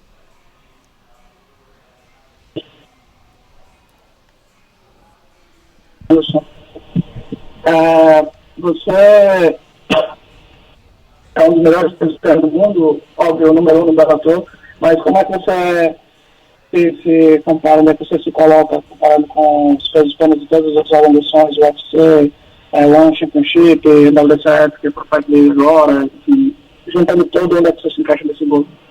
Se eu for falar pelo que eu acho, eu me coloco abaixo do primeiro lugar, não, porque nós temos caras aí que acabam de chegar na divisão, tipo o Frank Edgar, na época que ele chegou na divisão, ele não fez nenhuma luta, já chegou como número 2, número 3, e depois ele fez uma luta, perdeu e assim continuou acima do que eu no ranking. Então é um negócio que não dá para mensurar, não tem cabimento, você traduzir isso, mas não tem cabimento você ter um cara que não tem nenhuma vitória na categoria e tá acima de mim, que já venci caras tops, que tem um cartel muito bom, que já bateu muitos caras duros, e, porra, eu me coloco ali, lado a lado do que dizem que é o primeiro lugar. Agora, se você coloca, para saber quem é o melhor, você tem que botar para fazer uma luta, pra gente saber quem realmente é melhor. Eu me acho melhor que ele. Can't really answer that because the rankings are way too subjective and biased. When Frank Edgar came down to featherweight, he didn't have a single fight at featherweight, and all rankings already had him at number 2. And then he lost his fight and he remained at number 2 without a single other fight in the division. And then you have me. I have over 18 fights in the weight class. I've beaten a lot of guys with top records, former champions as well. And they still see guys nowadays getting one fight at featherweight, and just because they're in another organization, people are ranking them above me. But in my opinion, the very least they should do was rank me side by side with the supposed number 1 guy, who they say is Max Holloway right now. But I believe I'm better off them. The only way for us to know for sure is to have us fighting each other. But if I'm doing the rankings, and if you want to know my opinion of all of these guys, I believe I'm better than every single one of them. So I should be the number 1. All right, Patricio, I'm going to send you over to the guys at the Mandalay Bay. They got some questions for you, but I will tell you this. On your long flight to Tel Aviv, Israel, ask the flight attendants for USA Today, go to the sports page, and look at the MMA rankings, and you'll see non-subjective rankings that encompass all of mixed martial arts, not just the UFC. I think you might enjoy those. Your translator perhaps can tell you that after the interview concludes. So hopefully the translator remembers that. But goes Dan and John, what do you have for Patricio? Patricio, you actually gave Weichel his last loss in 2015, and since then he's gone on a 4-fight win streak. Can you ask Patricio what he feels Daniel has improved on since that fight, and if he feels like there has been much improvement since then? Resumidamente, a questão dos ranks, ele disse que quando você tiver no seu voo para Israel, você dá uma olhada nos restaurantes deles, que não é parcial, você vai ver que você está na posição lá correta, que em todo mundo acho que ele está número 4. E o outro entrevistador agora perguntou a você se você foi o último a derrota White. Ele vinha de uma longa sequência de vitórias, ele botou uma nova sequência de vitórias desde então. E como é que você acha que ele melhorou desde a primeira luta? Quando você puder responder em inglês, responda. Você é bom também. Não, não escrevi isso. Eu não vi a última luta dele. Na verdade, logo após que ele lutou contra mim, eu não achei que ele melhorou. Eu achei que ele botou um pouco a bala no local que sobrou sobre mim. Eu acho que ele lutou com um cara fora, né? Ele fez uma luta meio estranha, ele estava sendo muito grosso. E aí, logo depois eu vi uma grande melhora nele. Ele voltou a colocar o ritmo que ele colocava, a proteção dele estava melhor. Não sei, não vi muita diferença no estilo dele. Acho que para você ver um lutador mudar de estilo é muito difícil, né? Não é assim, um lutador mudar do dia para noite. Acho meio complicado para ele. Mas ele continua um cara duro, ele voltou mais consistente. Right after he fought me, he fought Jorge Peratania, and I thought he was a bit shook still from the knockout that I gave him. That wasn't his best performance. I saw him being a bit shy and lacking in some aspects. But after that fight, I saw him a little better. He had worked on his defense, he was protecting himself a little better, he was attacking a little better. But overall, it's hard for a fighter like situation. Like most fighters choose change too much after so many fights and such a long time on the road.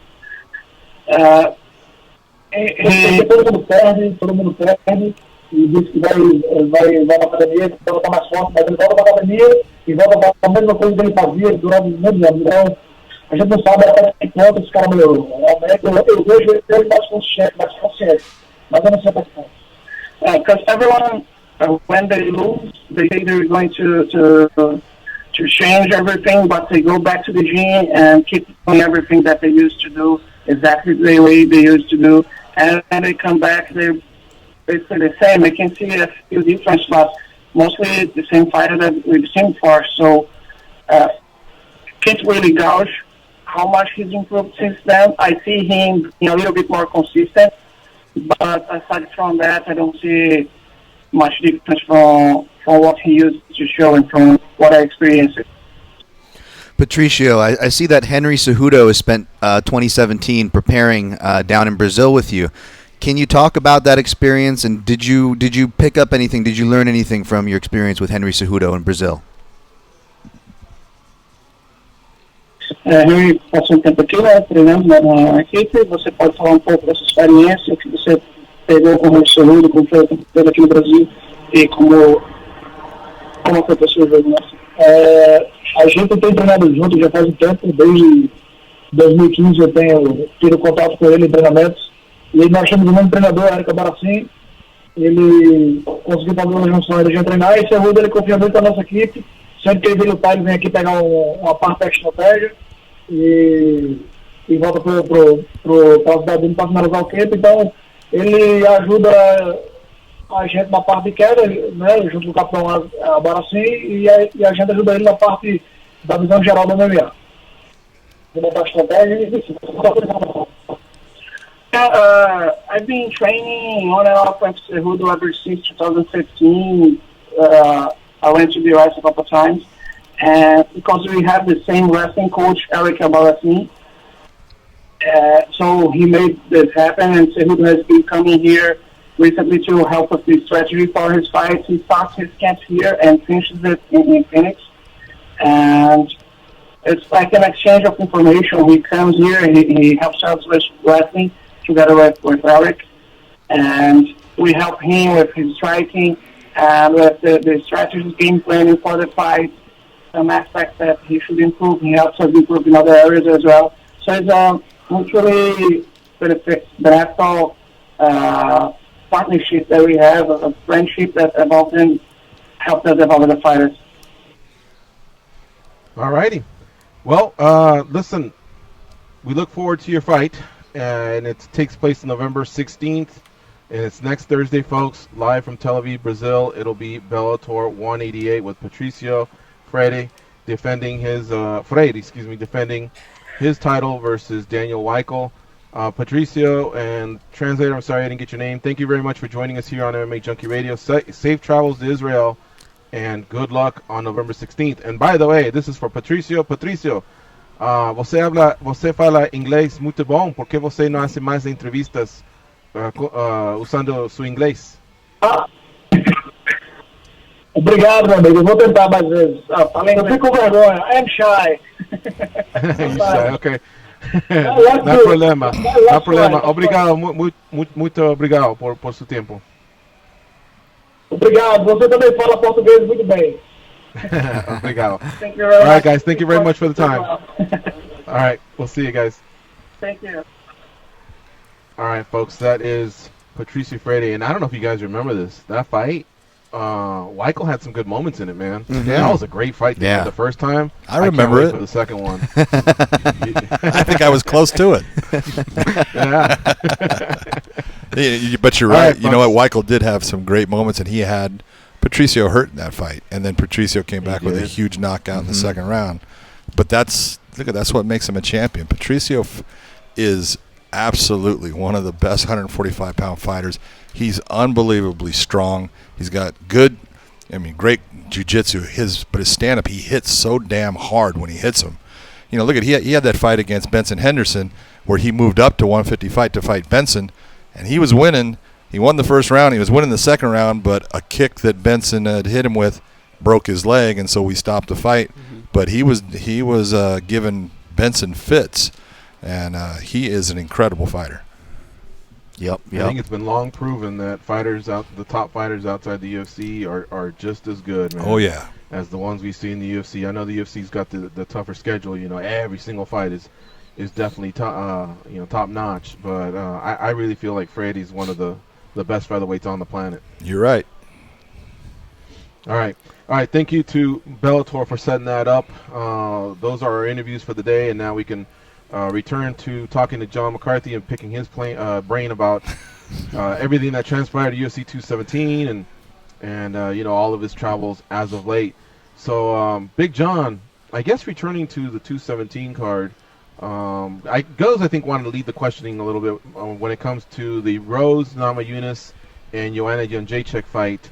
That was the first of the 2 title fights that you called that night. Go ahead, Goz. What do you have for John?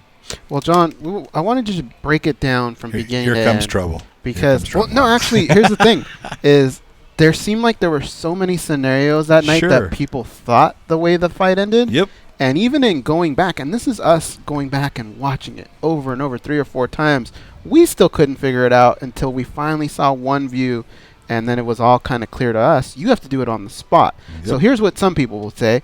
That fight ended due to a tap. Yep. Other people will say, nope, it was a TKO. Other people will say, Big John saw the tap. Other people say, no, he didn't. Some people will say that tap on the back of Rose was to say, hey, be careful with the strikes to the back of the head. Other people would say, no, that was him stepping in to stop the fight. There were so many different scenarios that came out of that. Can you just clear it all up and tell us how you saw it? Absolutely. And before you get going, John, let me just add one thing here, because I'm one-leg Willie over here. I have nothing more to do than to watch TV all day. And I watched this a bunch of times because I wanted to be well prepared for this. To me, what it looked like was that tap to Rose. As I'm reading your lips, it looked like you said, watch the back of the head, not necessarily the stoppage. But I'm hearing that may have been the signal to the stoppage. And we examined this yesterday with John Morgan. We were saying, well, usually John is kind of a middle linebacker. You're like Ray Lewis, where you intercept some of these fighters because you want them to stop from hurting the fighter that's getting messed up. But at the same time, I don't know if the strawweight female necessarily needs to get tackled by Big John McCarthy. What are you, 6'3", 240, pretty solid.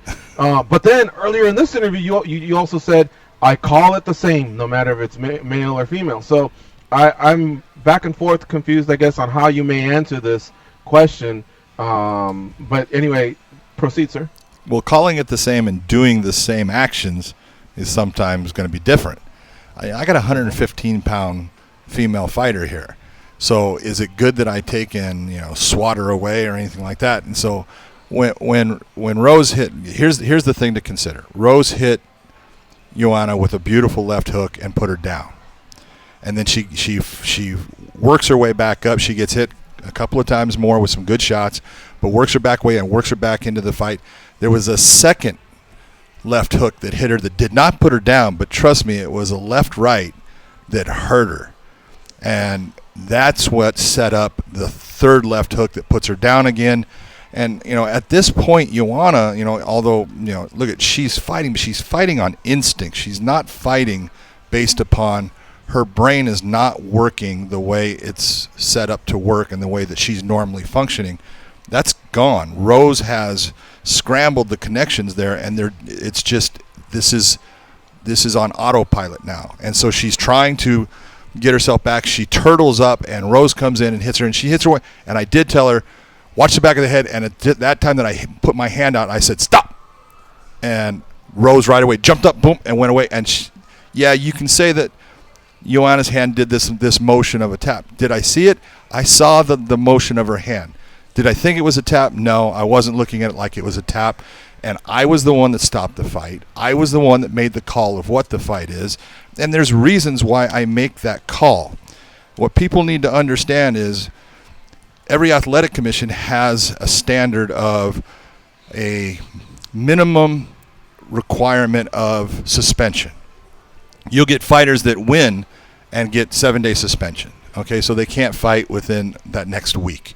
and this is to protect the fighters, and sometimes it's to protect the fighters from themselves, because you're going to get somebody like Joanna, who is so, she's tough, man, and technically, goddamn, she's so good. But the one thing that you look at this fight, Rose she went after her. Rose didn't take any backward steps in this fight, really. She reset, so she would take a hop back, but she was going forward the entire time. Very smart movement by Rose.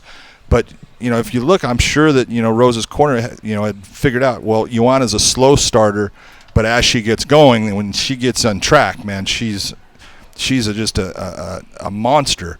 So they were doing the right thing of going towards her, and she was connecting with those shots. But when you look at the knockout, I call it a knockout. Did she go unconscious? No. But she got hurt 3 times in that fight. She got put down the first time. She got hit with that left right that was a huge left right that actually hurt her. And then she got hit with the last left and then hit with a bunch of shots. Her brain is scrambled. And so I can sit there and say, well, this is a TKO. That's a minimum 30-day suspension. Or I can say this is a KO. That's a minimum 60-day suspension. So that's why sometimes we're making the call. I'll make a call of KO, TKO based upon not does the fighter go out. Because you can have a KO from a body shot. The fighter's not going out. You make the call based upon, is the fighter able to intelligently defend themselves, but they're not, or is it the fighter cannot intelligently defend themselves, and she could not at that time intelligently defend herself because her brain was so scrambled. So that's why I make it the KO. So now she automatically has to get a 60-day suspension, meaning that if she calls Dana White and says, Dana, I want to fight right now. I want to set up fight, and then I want a rematch, and he wants to put her in a card that's a month down the road, he can't do it. And I know that's not being nice, but that's what's right for the fighters and for their safety. Sometimes these people are too tough for their own good and don't understand they need to get away from the sport. They need to get away from contact. That's part of my responsibility, is the way I look at it. Hey, I do not want to see someone losing who they are based upon this sport. I want them to come back, take the time off. Joanna has put on great performances in the past. She got beat that night. That happens to everybody. Take the time off, regroup, let your brain heal, give yourself time, and then come back and put on the performance that you can put on. So the whole thing was based on me. I'm the one that stopped the fight. It wasn't, I heard Rose stop the fight. No, Rose didn't stop the fight. She just immediately, when I said something, she jumped up, which is, God bless her. I do not want to put my arm and push her away hard because she is 115 pounds, and I do not want to cause an injury to the person that just won the fight. And so the tap part, I've heard, Joanna has come out saying I didn't tap. She doesn't believe she tapped, and she didn't mean to tap. It's emotion. Sometimes that motion happens in fights, and as the referee, you need to gauge why is that happening. In that situation, could someone gauge it? That's a tap out as I'm giving up? Yes, they could. But I had made up the decision to stop the fight. That's why it was the KO. Had you not gone in to stop it at that moment, the tap that she gave, was that enough of a sign that would have made you stop the fight? Yep. Yeah? It would have. When Rose stopped throwing her strikes, do you feel like she reacted to your tap or to your voice? I think, I tapped her, but because the voice came first, right? The voice came first, so I would say it was my hand, putting it and pushing her just a little bit, and she popped up, but I was saying stop, and she bolted up, so very fast movement, faster than I could do it. Yeah, because earlier in the night, people were talking about Walt Harris, right, and whether or not he heard stop. And it's true. There's a lot going on when you're fighting, and it's very difficult to kind of – you hear a lot of things coming from the crowd, coming from the ref, coming from corners. So I guess that would have been one case where I guess some people would say, well, how come Rose was able to hear the voice? But can you comment a little bit on what you thought of Walt Harris? I mean, it just seems like the guy doesn't really have that type of reputation. No, did Walt Harris mean to commit that foul? He didn't mean to commit the first foul. He wasn't trying to hit Godbeard in the groin with a knee, because he really didn't. The knee, if you watch, the knee actually goes above it, but his shin comes in and hits him in the groin. Okay, so did he mean to do that? No, he didn't mean to do that. Was there intent behind that? No, there was no intent. Okay? Remember what I talked about before, intent and then effect. Mm-hmm. So when you look at it, you can say that knee, there was no intent to do it, but it occurred. Okay, it had some effect because you see Mark Godbeer turn, which he's starting to give up. So Blake Grice is coming in and he's calling time. If we want to say, we want to be perfect, I want to say stop first, stop time. But he's being loud, he's coming in, saying time, and he's actually putting himself between the fighters. Now, when we look, if we could make this perfect, we would take Blake and put him to the other side. But we can't do that, and it wasn't that Blake was out of position. He was in position on one side, which he can be in that because they're not, they're both, standard stance fighters, and although Walt sometimes moves back and forth, he was in a position that, okay, it's normal to be there. Walt goes and he does the one thing and lets go, and he comes in and he says time, and he puts himself between them, and that's when Walt then throws the kick. So you look and you go, yeah, I understand. It could be that Walt doesn't hear him. He could be so locked in, and we do get tunnel vision and we get auditory exclusion from things that happen. It's possible. But you can't sit there and say, but I have to recognize that it's possible. You can only go on saying, look, when I tell you in the back, hey, I want you to protect yourself at all times. I want you to obey my commands. When I tell you stop, I want you to stop. Okay? You've got to go with that. And if you watch it, look at Blake is doing what he can to come in between them because of the groin kick, and then the kick that comes up, that hurts Godbeer. Would that be an example of, like we talked earlier, intent versus damage? That's a classic one there. It's the effect. What effect? Why did that fight end up being stopped by the doctor? It got stopped by the doctor because of the effect of that kick. Godbeer now says, I can't see out of my eye. Okay? Well, we have a fight stopping based upon a kick that was thrown after the fighter was told to stop. And although, none of us want to disqualify a fighter. I can tell you I've disqualified 2 fighters in my entire career. Thousands and thousands of fights. 2. Okay? Wow. It's not something you want to do, but if it's the right thing to do for what occurred, you can sit there and you can try to manipulate and say, I'm going to make it a no contest. But what you're doing is you're telling all the fighters out there, because fighters are like everyone. We watch fighters and we get clues of how fighters set things up, what they do. They do the same thing with referees. And if this happened with, earlier referees ended up having reputations of, they do this, they don't know how to stop this, or they'll do this. And fighters will push that edge to try to gain that little bit of an advantage. One of these? And so, that too. And so Blake is in a position where he did the right thing. He said, it's a disqualification. Now, when Blake goes in the next time and he says, stop, time, what do you think people are going to do? They're going to stop. They're not going to throw that extra thing because they're going to go, this guy, he'll give me a disqualification. I don't want that. I feel bad for Walt. But like the disqualification that, John Jones got, that's the only loss he ever had on his career. Okay? Did it really affect his career? No. Is this going to affect Walt's career? No. Walt's got a great career. He is going to be somebody that is absolutely going to have to be dealt with. He had the fight against Fabricio and showed that maybe he wasn't ready for that step, but he is definitely that guy that's on the rise in the UFC heavyweights division. He's going to be there a long time doing a lot of fights. Where else? What else can we talk about? Where else can you get analysis like we do here on the MMA Junkie Radio Show when we bring in these co-hosts? Fucking Big John bringing it, man. Answering questions. I'm loving the discussion. But we got to take a quick break. When we come back, we'll let Junkie Nation chime in and ask the big man any of their questions that they may have or any questions they may have towards us. 866-522-2846. We're closing in here on the end of the show. We'll definitely talk a little bit about GSP and Bisping as well. Okay. All right, folks. It's the MMA Junkie Radio Show on SiriusXM Rush 93 with Big John McCarthy in studio co-hosting. We'll be right back.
compassion, common sense. These guys have none of that. You listen to them, so you're no better.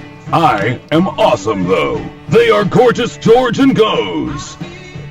Your favorite holiday music channels are back on SiriusXM. Check out Contemporary Holiday Favorites on Holly, Channel 70, and Holiday Traditions on Channel 4. You can get our complete holiday lineup at SiriusXM.com/holiday. I'd be remiss not to extend our condolences. Speaking of the word holiday, baseball pitcher Roy Halladay, formerly of, I believe he played for the Phillies and a couple other teams, tragically passed away yesterday, and I know I've been hearing that in my ear. SiriusXM definitely acknowledging the same, and the same comes from us. World Series champion winner. Father, husband, very sad to hear about that. All right, continuing on here, we have Big John McCarthy in the house. And by the way, you can follow him on Twitter at John McCarthy MMA. He comes on the MMA Junkie radio show 2-3 times a year, and man, we love it. But I'll tell you what, he has his Q&A on Sundays usually, where you can ask him some questions and he'll fire off some answers. So again, follow him on Twitter at John McCarthy MMA. All right, Big John, I guess we had already moved on from Rose and Joanna, and then we pretty much addressed Curtis Blaydes and his fight. Let's move on to the main event. I wouldn't say anything really controversial happened here. I mean, but you were there. Historical, seeing GSP back again. What'd you think, man? Like, do you ever fanboy out, even if it's in the introductions? Just like to say, man, that's fucking cool that GSP's back. Even if you just say it to yourself. I guess I'm trying to gauge just how much of an MMA fan is buried within you, but at the same time knowing that, hey, it's not like you're favoring any guy more or gal more than the other, or you have a favorite. I get that. I look at it from two aspects, and that's the MMA. The MMA fan of me loves the fact that he's back. The referee in me says, stay retired.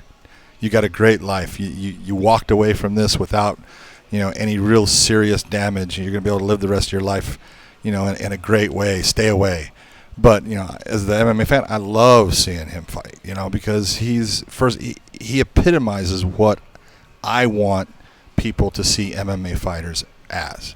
He epitomizes the martial artist, the gentleman, the person that represents the sport in the best way possible. He doesn't trash talk, and it shows that you don't need to trash talk to get people to follow you and, to have interest in what you do. And, George did it through actions, and that's what I love about him. And so I was excited to see him back as the fan. As the referee, I look and I go, I don't want to see him get hurt. I just don't want to see him take that chance, because George has had some injuries. He's had some problems with eye injuries and things like that. So as we get older, it happens. But he looked great. I mean, he looked big. I will tell you that. Much bigger at the weight of 185, which I'm sure he was probably 195 to close to 200 pounds the night of the fight. And but if you watch the fight, he did fantastic in the first round, but carrying the extra weight got to him. He was getting tired.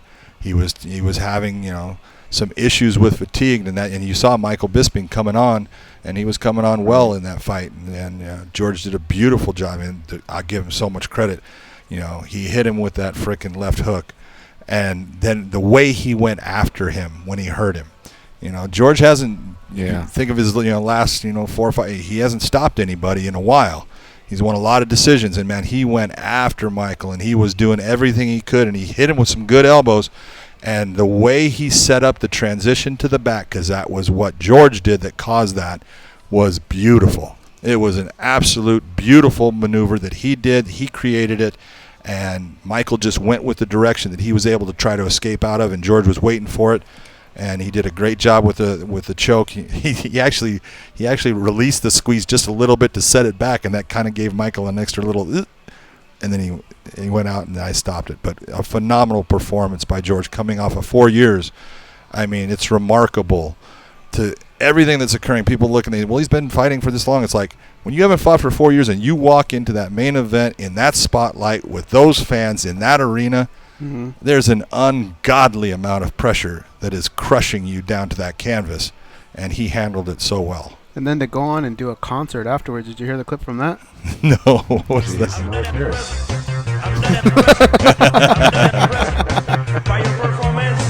I think it's like a techno. Hey, Big John. I got to say, Big John, when you are in studio, we really do try and absorb it all. And one thing we've learned from you is, talking about positioning. And the way, when I watch you referee, once I see one fighter damage the other, I'm now glued to how you're watching the damaged fighter, looking to their eyes, where you're assessing that most of your attention should go, because you guys are looking for it, grabbing the shorts, grabbing the fence, any interference that might be happening from the outside. Like, look at Goddard the other day, admonishing McGregor. Yep. But going back to that with GSP and Bisping, you must have flip-flopped like 3, 4, 5 times just to get in that position. Oh, I did. It was interesting to watch you and finally get in there. And then I remember you also telling us, when I sense there could be a finish, you go into a crouch. Yep. And you did, and you were right there to watch Bisping and know that he had every last chance to either fight it and get out of it, or you have to come in and do your job. So don't think that when you come in for these 2 hours, man, that us two monkeys and now Dan aren't learning, man. We really are. So thank you for that. No, man, it's my pleasure. When you look at that fight, and Mike Bisping, I don't know. Yeah, I understand. People look at him as the bad guy. God damn, he's a good guy first off, and what a great fighter. I mean, he is so goddamn tough. And the fact that he went out. People look and go, he didn't tap, and he didn't, because he doesn't have any give up in him. And, when he stopped reaching for the hand, he was still there for a second. And, he had stopped, and it was just because he couldn't get to it. And George did such a beautiful job of getting his arm behind it and hiding his hands, so there was nothing for Michael to pull at. And just, I give both of them big props. Great fight in a huge atmosphere. They put on an incredible fight, and that's what the sport's about. And that was another thing about the difference between you call all the fights the same, but you don't necessarily execute the same. Yeah. So the opposite of a Rose 115-pound female, I like, is how you treat these veterans with the respect. Going back from Shamrock to Tito, you seeing stopping not just stopping the fight, but also giving a guy like Shamrock, who probably at that time wasn't used to being on the wrong end, saying, hey, you're a tough MF, or a BJ and Hughes, where you're stopping it, but you're also, you can really tell there's a level of compassion. You really understand the fighters you're dealing with there. People, it's so funny. It's hard. It's the hardest thing for me is I care about the guys. I do. It's like, I don't care who it is, if it's, Matt Hughes and BJ Penn, like you're saying. Dude, I love Matt Hughes. I love BJ Penn. I don't want to see it. And that's in my game. One of them's going to lose, and I don't want to see either of them lose. Sometimes when that draw comes up, I'm like, that was awesome. No one lost, and no one likes it except for me. But I feel really bad for the guy, because I know how much went into them, going after it. Michael Bisping against George. I don't want to see George lose. I don't want to see Michael lose. And I know how bad Michael feels. I know what he put into trying to win that fight, and I feel bad for him. But it's part of the sport. Someone's going to lose, and my job is to hopefully make sure that if they lose that fight, if something bad happens, I get them out at the right time so they can come back and do it again. The lines are blowing up. Let's go and see what Junkie Nation has on their minds. We'll start off with Brian in Boston. What's up, Brian? Hey, boys. Hey, John, you coming in there, man. It's like going to MMA church. I could sit and listen to this shit for Well, thank you, sir. I appreciate it. Phenomenal. And, George uses the term MMA fanboy, and although I'm 51, I'm embarrassed to say, yeah, I'm an MMA fanboy. But I have to tell you, when it's a main event and you're the ref, no disrespect to your colleagues, it brings it to another level. It's almost subconscious in our head, like, okay, main event, John McCarthy's the ref. This is a big deal. So I enjoy what you bring to the as well. Thank you. A couple of questions for you, or at least one, if I have time, sure. Guys. Now, do you guys, I sort of consider yourself, Herb, and Dan as sort of the top of the food chain referees. Do you guys discuss amongst yourselves whether you feel that you made a mistake, that you could have done something differently? Are you guys able to open up to each other like, hey, I think you should have stopped this earlier. I think you stuff it too soon. Do you guys have those conversations with each other? Absolutely. Look at Okay. There's not a referee that does a fight that I don't get a call if I'm not there about, hey, did you see this fight? What do you think? Herb, Dan, me, Mark Goddard, all of us, we all, I want to have feedback on, hey, what do you think? And that's what helps make us better, because our whole thing, this is where people get this idea that, I'm in competition with Herb or Dan or Mark or Mario or, any of the guys. I'm not in competition with them. The only person that I am in competition with is myself. And I try to tell every referee, if you are looking at those people, if you're looking at me or anybody and saying, that's my competition, you're making a huge mistake, because by focusing on that person, you're not becoming the better person that you can be as that official. You need to focus on yourself. And if focusing on yourself is getting information from other people, perfect. That's what you want to do to make yourself better. If it is, hey, I did this fight, watch it for me and tell me what I could do better. Just having someone, and I can tell you I do this all the time for a ton of guys. I'll sit there and say, look, you see how you took your steps here? As you're going towards those fighters, I want you to watch which way their head's going. Which way their head goes, their body's going to follow, and I want you to make a cut towards that direction so it puts you in the right position for you to make a decision. Are you going to let the fight go on, or are you going to stop the fight? These are the little things that, are out there that when I first started, I didn't have anybody I could go to. But, I have certain people that I talk to about almost every fight, and the whole purpose of that is to make everybody better. I want Herb Dean to be the very best referee possible. I want Dan Mergolata to be the very best referee possible. I want him to do a great job, because him doing a great job is what's best for my sport and for the fighters, and that's the way every official should look at this. Well, I can tell you this. I know there's a bunch of Junkie Nation behind me, so I'm going to jump off. But I do want to tell you that you are the coolest, and don't let anybody tell you differently, man. Thank you so much. I appreciate it. Yes, Brian. Let's go to Desiree in Vegas. What's up, Destiny? What's up, Destiny? Hey, guys. Hey, Big John. I got to tell you that you are the freshest referee ever, and I just have a couple of questions for you, if that's okay. No problem, Destiny. How you doing? Hey, you know who this is? This is the girl that cuts my hair. Really? What's up?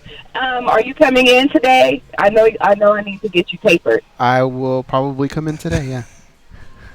Okay, so back to the man. So, first question, who do you enjoy watching fight now and then? And I even mean back from the tournament style when you guys had Chemo and Dan Severin on there.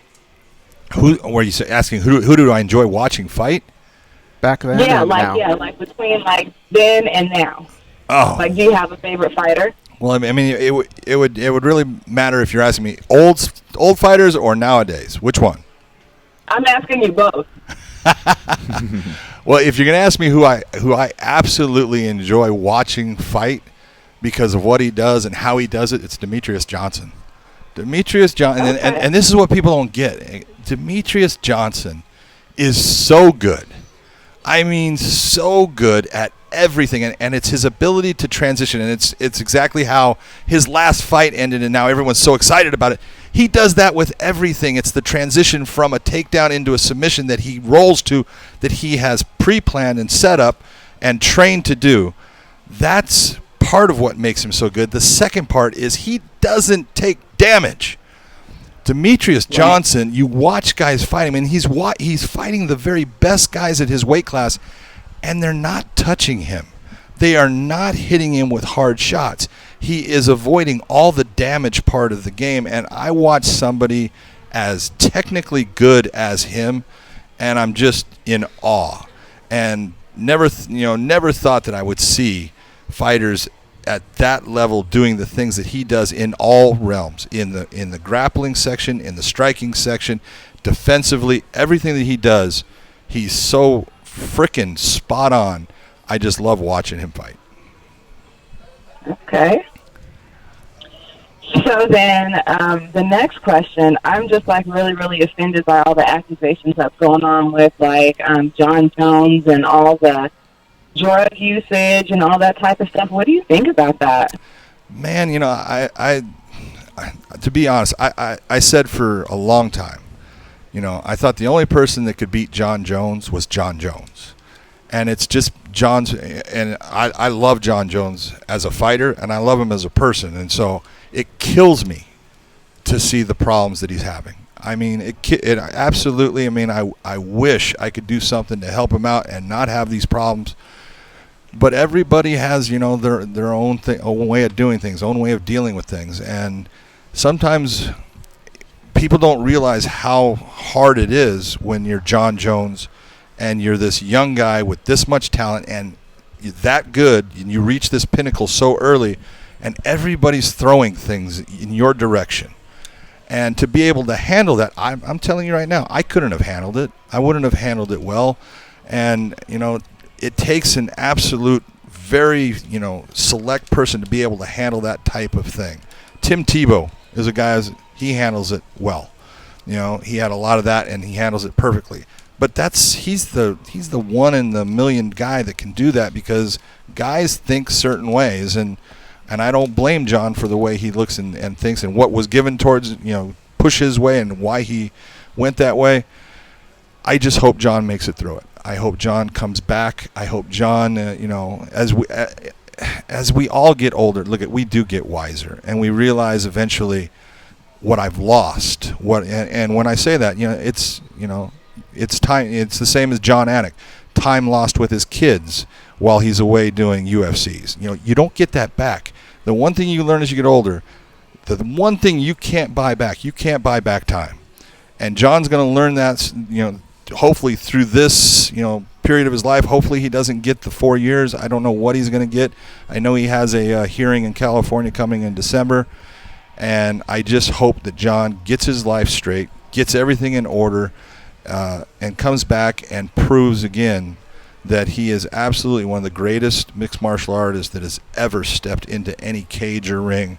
He is a guy that, like I said, the only guy that I ever thought could beat him was himself. And unfortunately, in some ways, that has occurred. But I only wish John the best. All right, let's take this last break. Thank you very much, Destiny, for calling in. And yes, Goes will be there today. I know this because earlier he said, hey, you got a couple bucks I can borrow? I got to tip somebody. Anyway, we'll be right back, folks. It's MMA Junkie Radio on Sirius XM Rush 93.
They taught Andy Griffith how to whistle. Here are Gorgeous George and Goes. All right, Junkie Nation, don't trip.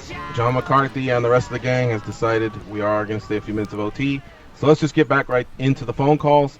We'll start off with, who do we have on line 3? Somebody's calling in from Chicago. Who's this caller? This is Horace Gracie. Hey, what's up, boys? No, it's not. Man. Such an honor to talk to Big John McCarthy, the best hef in MMA. Referee. Man, these referees got very tough job now, man. They got about 21 rules, time limits. They got to know when to stand them up.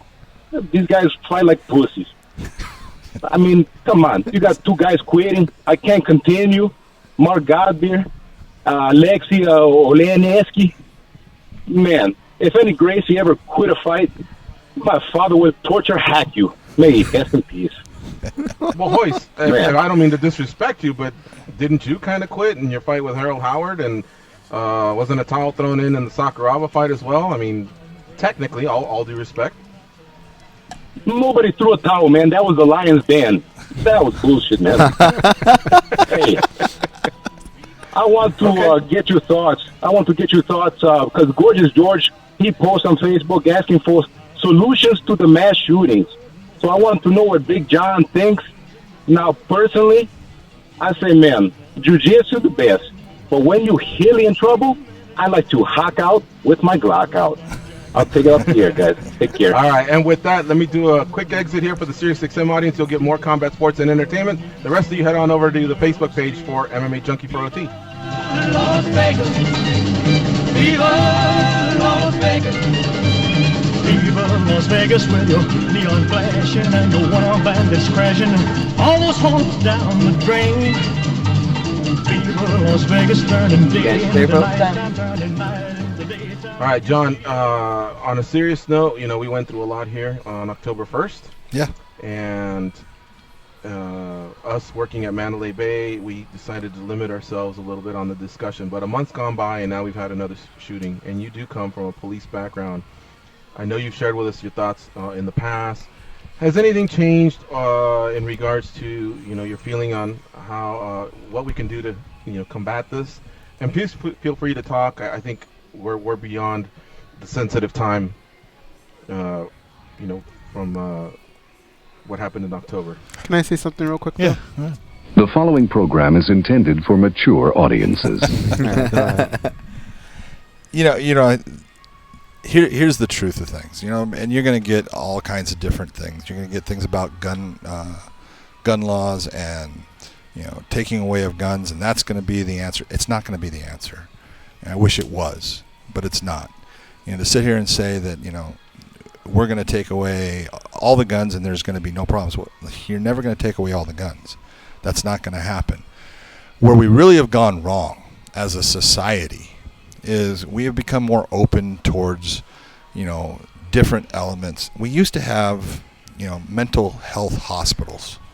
And unfortunately, and I understand why they, tried to do it, but when I was a police officer, we used to pick people up off of the street that had mental health issues, and we would take them off of the street because they weren't eating, they weren't bathing, they had no way of truly taking care of it. And look at, unfortunately, however you want to say it, they're crazy.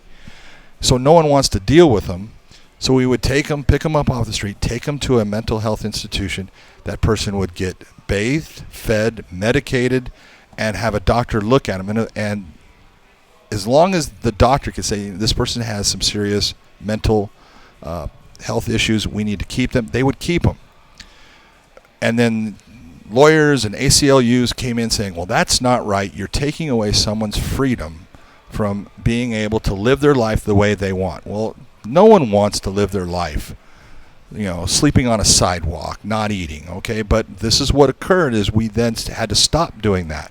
And the only way that you could end up taking that type of person or any person that had a serious mental health issue was when they did something that was drastic that could either cause, harm or injury to either them or somebody else. Then you could bring them in and they would be put on a 72-hour hold.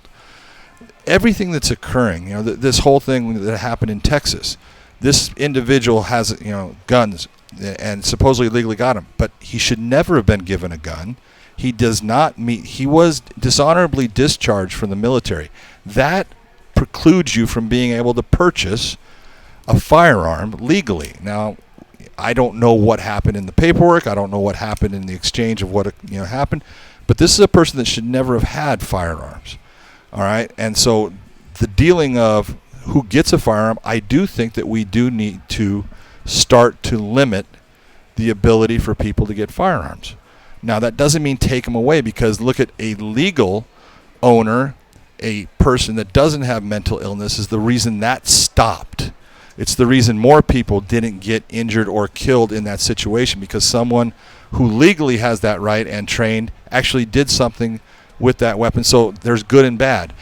You take a look at the individual in New York who went and takes a Home Depot truck and drives it into all these people in the park running and stuff. So now what are we going to take away trucks? We can't have a rental truck. Look at, people are going to find ways to cause horrific events when they have either mental illness or the guy in New York, the ability for someone to say, oh, that has nothing to do with his religious, it does. He was sitting there saying all these things to people as he's doing it that are saying God is great, Allah is great. That's a person that has a political agenda through his religion or an association with a group. Look at, those people are going to be here, and there's nothing you can do to stop them if they get through the netting of they're just that lone wolf. It's usually when people have connections and are making plans that we find these things out a lot, and people don't know about these things happening. But with the ones that happened here in Vegas, the guy's a weirdo. Let's just be honest. His ability to gather the weapons he had, that's, he didn't have a criminal background. He is a person that has a lot of money. Okay, this guy has a lot of abilities to gain weapons, because the only way you're going to get weapons that then you can make almost fully automatic, all those things take a lot of money, and he has the ability to have that. And so that's part of the freedom here. But why he did it, that's what everyone wants to know, and all I can tell you is there is no why. He is an absolute evil person that wants to be somebody. He wants to be famous, and unfortunately we have media that wants to cover everything. If you want to stop all these types of things, one of the best ways is don't frickin' popularize the person that does it. Don't sit there and start putting his picture out on the TV. Don't start finding everything else out about his life. Don't start making him this person that everybody now knows. That's what they want, because that's the, and this guy's, I'm looking at it, that's his last thing in life. He wants to be, more than what his dad was as far as a criminal. I don't know, but there's no perfect answer for any of this. The right thing is, if you know somebody that has, an issue, a mental illness, get them help. Find a way to get them help, and tell the right people. There's people out there that will help you with them. If you end up hearing something about somebody and they have this idea or they're radical in some way, tell somebody. Don't sit on it. Tell them, because you could be saving the life of someone that you really care about. Well said there. John, what about at least curbing the amount of weaponry one can have? I think a lot of people are of the opinion that you just shared. We're not going to stop this from happening just because we remove guns. I realize that, but I have no problem with anybody that has, a 9mm at home or whatever, to protect their family, or the people that like to hunt. Seriously, no problem with that either. But I don't know, man. Semi-automatic weapons, semi-automatic. That would be a start. Here's the whole thing. When you're looking at semi-automatic, people get it the wrong. Semi-automatic means that the gun fires every time you pull the trigger. That's what it means, without you having to either, mess with the action or something like that. But a revolver is a 6-round, which does the same thing. It fires around every time you pull the trigger. The difference with the semi-automatic is you can have extended magazine potentials. The magazine potential can be from Right. anywhere from 7 rounds up to 21 rounds. You get 30 rounds in rifles. But when you're looking at, it does not matter how many weapons somebody can have, because it only takes the one person with one weapon, that can cause this type of incident. And that has happened too many times. And there is going to be no stopping it. But every time when you go back to it, there's a mental illness that is associated with these mass killings. This guy in Texas, you look at him and you listen to all of the things that have occurred recently in his life and the way he treats women and what he did and the calling of things and what he was trying to set up for himself.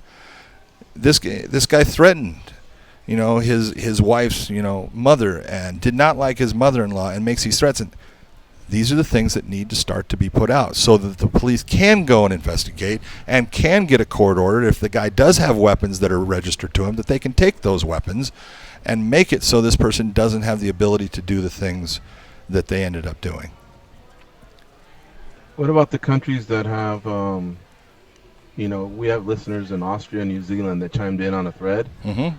The guy from New Zealand says their cops don't even carry weapons. Yeah. That's why they don't have any of these problems, really. It's all foreign to them. The guy from Austria said the same thing. We just don't have that. Now, again, I know we're going to go back to the mental illness theme, but I find it hard to believe that our country's the only one that But that's not true. To take a look at what occurred recently in Australia. They had a mass shooting. Okay? No, you said Austria or Australia? The one I referenced was Austria. If I said Australia, I apologize. Okay, yeah. The gentleman that chimed in was Austria was one, and New Zealand was the other. Okay, and the Austria guy did say that in Switzerland they have more lax laws, and they have actually had their share of problems, and those are neighboring countries. But go ahead, sir. No matter what, and like I said, this country was built on, freedom.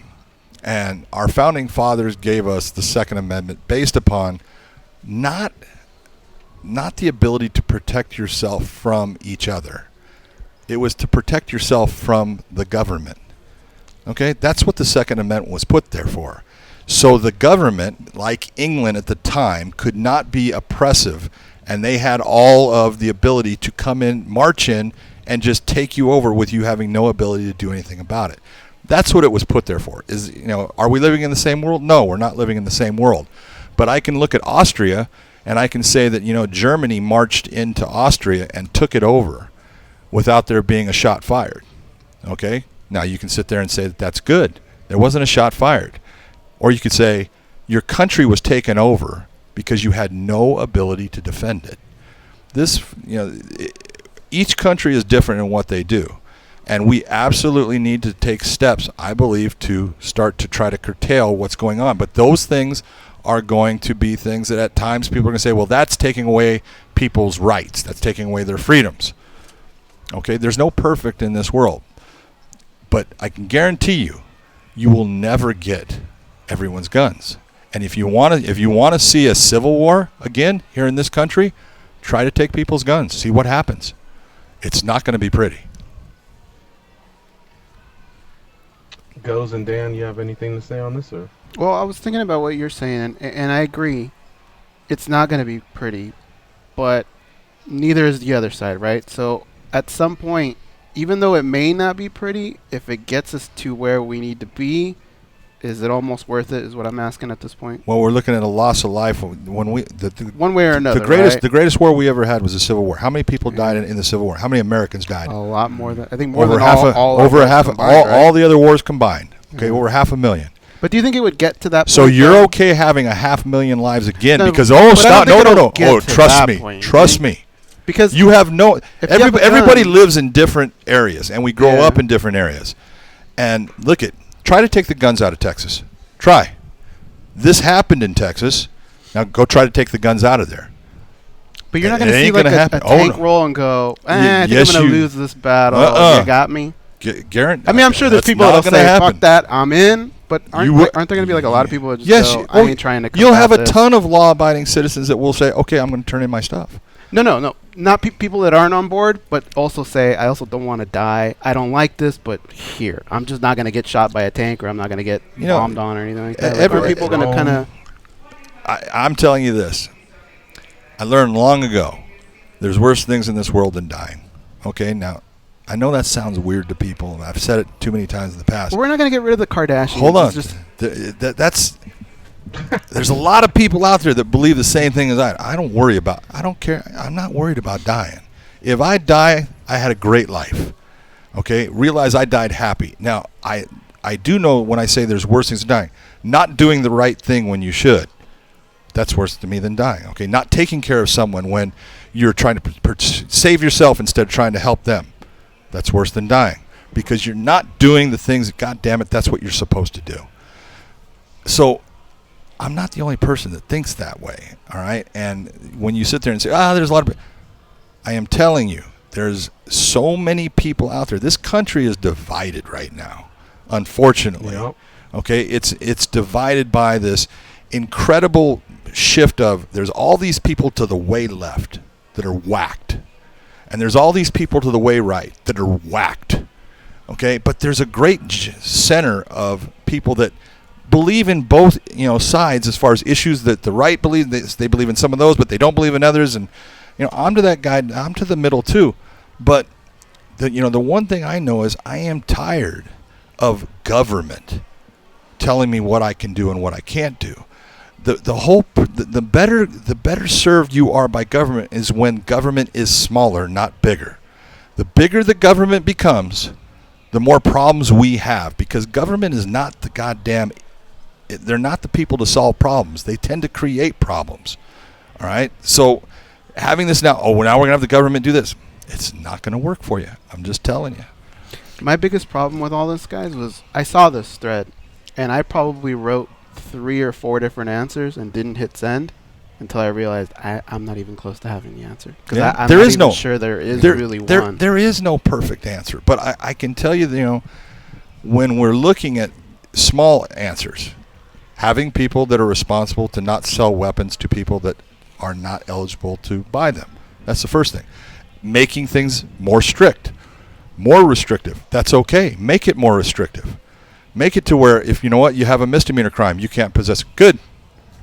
Can't possess. That's going to take a lot of people out of the equation then. Great. I'm all for that. You need to walk the line and do things right throughout life for you to be able to possess that gun. Great. Do it. But to sit there and say, we're going to take away, it's just never going to happen. I'm just being honest. And that's, I agree. To sit there and to say it is ridiculous. Yeah, it seems like what we're talking about too, thematically wise, to break it down into themes, is divisive solutions and unifying solutions, and that's kind of a tricky tightrope to walk, because you can look at taking everybody's guns away as a unifying solution, or you can look at it as a divisive solution because you're dividing the good people from the bad. It becomes a weird, funny tightrope line when I'm just hearing this conversation. But I think even though it can be weird, I think if we try to maybe move toward the unity, away from any type of divisive intents, maybe that's a step in the right direction, but it's tricky, man. Well, for every gun offense that happens, and we hear about, we hear about things now completely different than we did, 40 years ago. 40 years ago, you would listen to the 6 o'clock news, or you listen to Walter Cronkite, or any of that, and that's where we got our news. And they were, they obviously would have talked about what happened in Vegas, what happened in Texas. That would be brought up.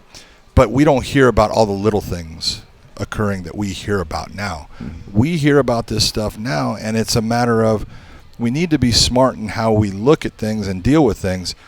But what you're saying is one of the biggest problems we have right now is exactly what Dan is talking about. We don't talk. We don't have open discussion, because God knows if you don't side with the way I think about things, you're horrible, you're wrong, you're a racist. I mean, I've heard the whole thing about race. I mean, people have lost their minds about what a racist is. Okay? Yep. It is not. You're not a racist because you don't agree with somebody. Okay? You're a racist when you believe that someone of a different color, skin pigmentation is less than you. That makes you a racist. Okay? Exactly. But it's ridiculous that all this whole thing about freedom of speech. Freedom of speech is one of the greatest things that we have. It's what makes this country what it is. And we have people that, that are incredibly liberal that want to stop it because you don't agree with what they say and they don't agree with what you say. That's not the whole point of freedom of speech. Is look at there are people out there that can say things that I absolutely am appalled by, don't agree with. You get someone up there that's talking about white supremacy. I want to punch them in the mouth. Okay? I want to take them and rip their head off of their body. But I need to be smart enough to realize that person has the right to say all the bullshit that they're saying, but it's not going to hurt me. Okay? Because hopefully there's going to be someone logical enough to step up and go, okay, he's an idiot. And you need this open discussion, because the open discussion is how you end up coming up with a solution.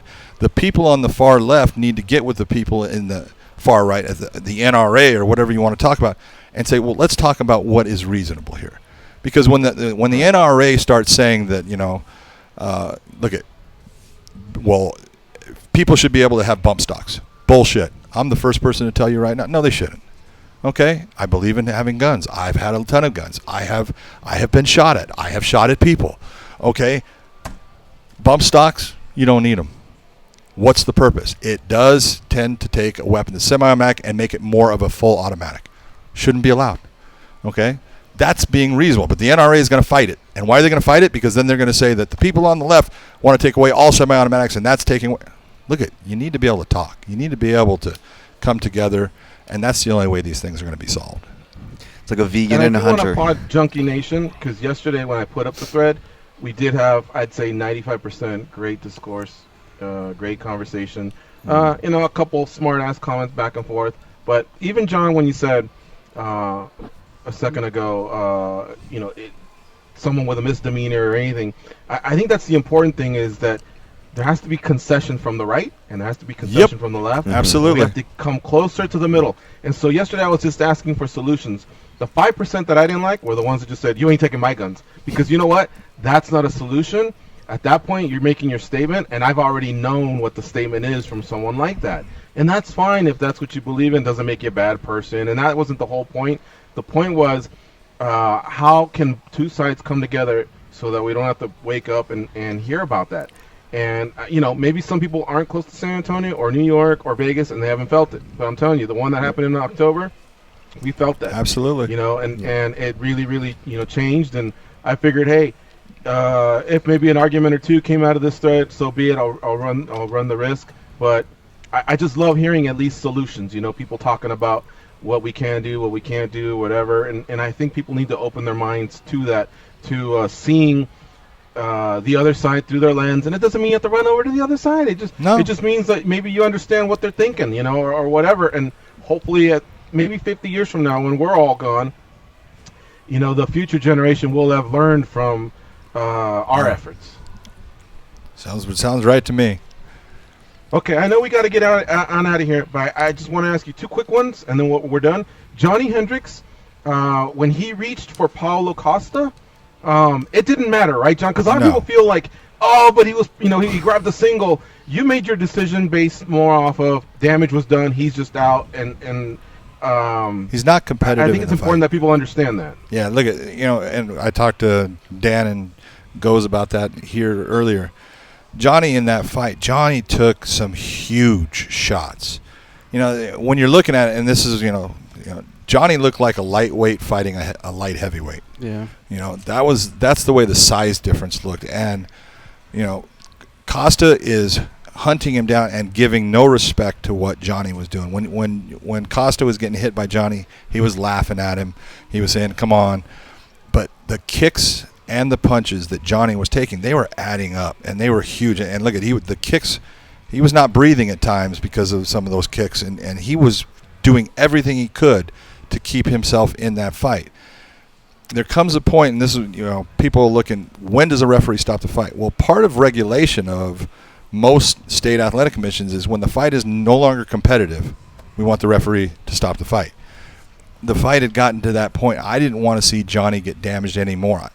It was a matter of he was not doing anything that was being effective in the fight to stop what Costa's doing.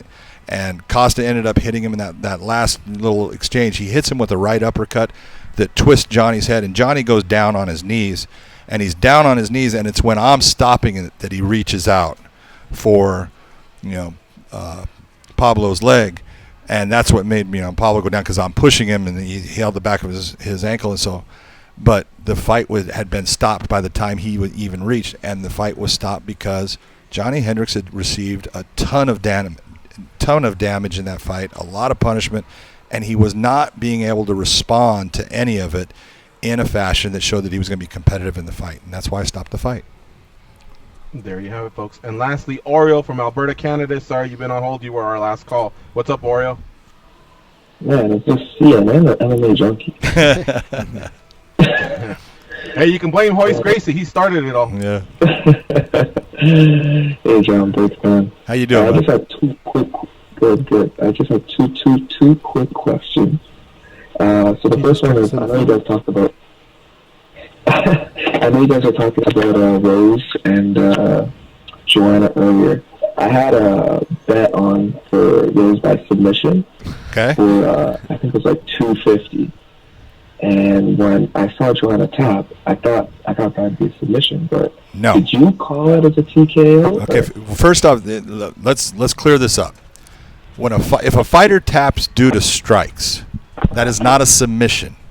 Okay, that is saying they want out of the fight, but the fighter will win in that instance by TKO. All right, a submission is a hold. Okay, KOs, TKOs are done by strikes, slams. Okay, but the only time you'll get that's a submission is when it's done by rear naked choke, arm bar, heel hook, knee bar, whatever it's going to be. That is a submission. The fact that the fighter ends up saying they need out of the fight by tapping their hand does not equate it with a submission. Does that make it clear for you? Yes, Big John. I think he got disconnected. All right, I think he's gone. Oreo, just email me. We'll PayPal you the $2.50. Use that money from that bet to pay his phone bill. That's what happened. Yeah. All right, and so I'll close with this. Big John, thank you again for coming to the studio. Thank you for having me, man. Thank you to John Anik, our guest in the first hour, Patricio Pitbull in the second hour. And Big John, I got to say that you've definitely influenced a lot of the referees out there. I really love seeing Blake and Dan the Tan also work to figure out what was the best situation over there at 217. In that case, I didn't really see you in camera, but it's nice to see Dan the Tan working, whereas like 1 year before it was you and Dan the Tan, if you'll recall, in the Musasi Weidman situation. So just great to see everybody elevating their level of the game. It's not just Herb and John. We have so many great quality refs, and a lot of it's due to you leading the charge and making them better. Thank you, sir. For that. I thank you. All right, folks. And so that's it. We got to get on out of here. Thanks, Big John, for the time. And folks, we will see you all tomorrow with another edition of MMA Junkie Radio. For John and Dan and Danny and Goes, I'm George. Have yourselves a nice day. Go out there and be champions. There's 1,000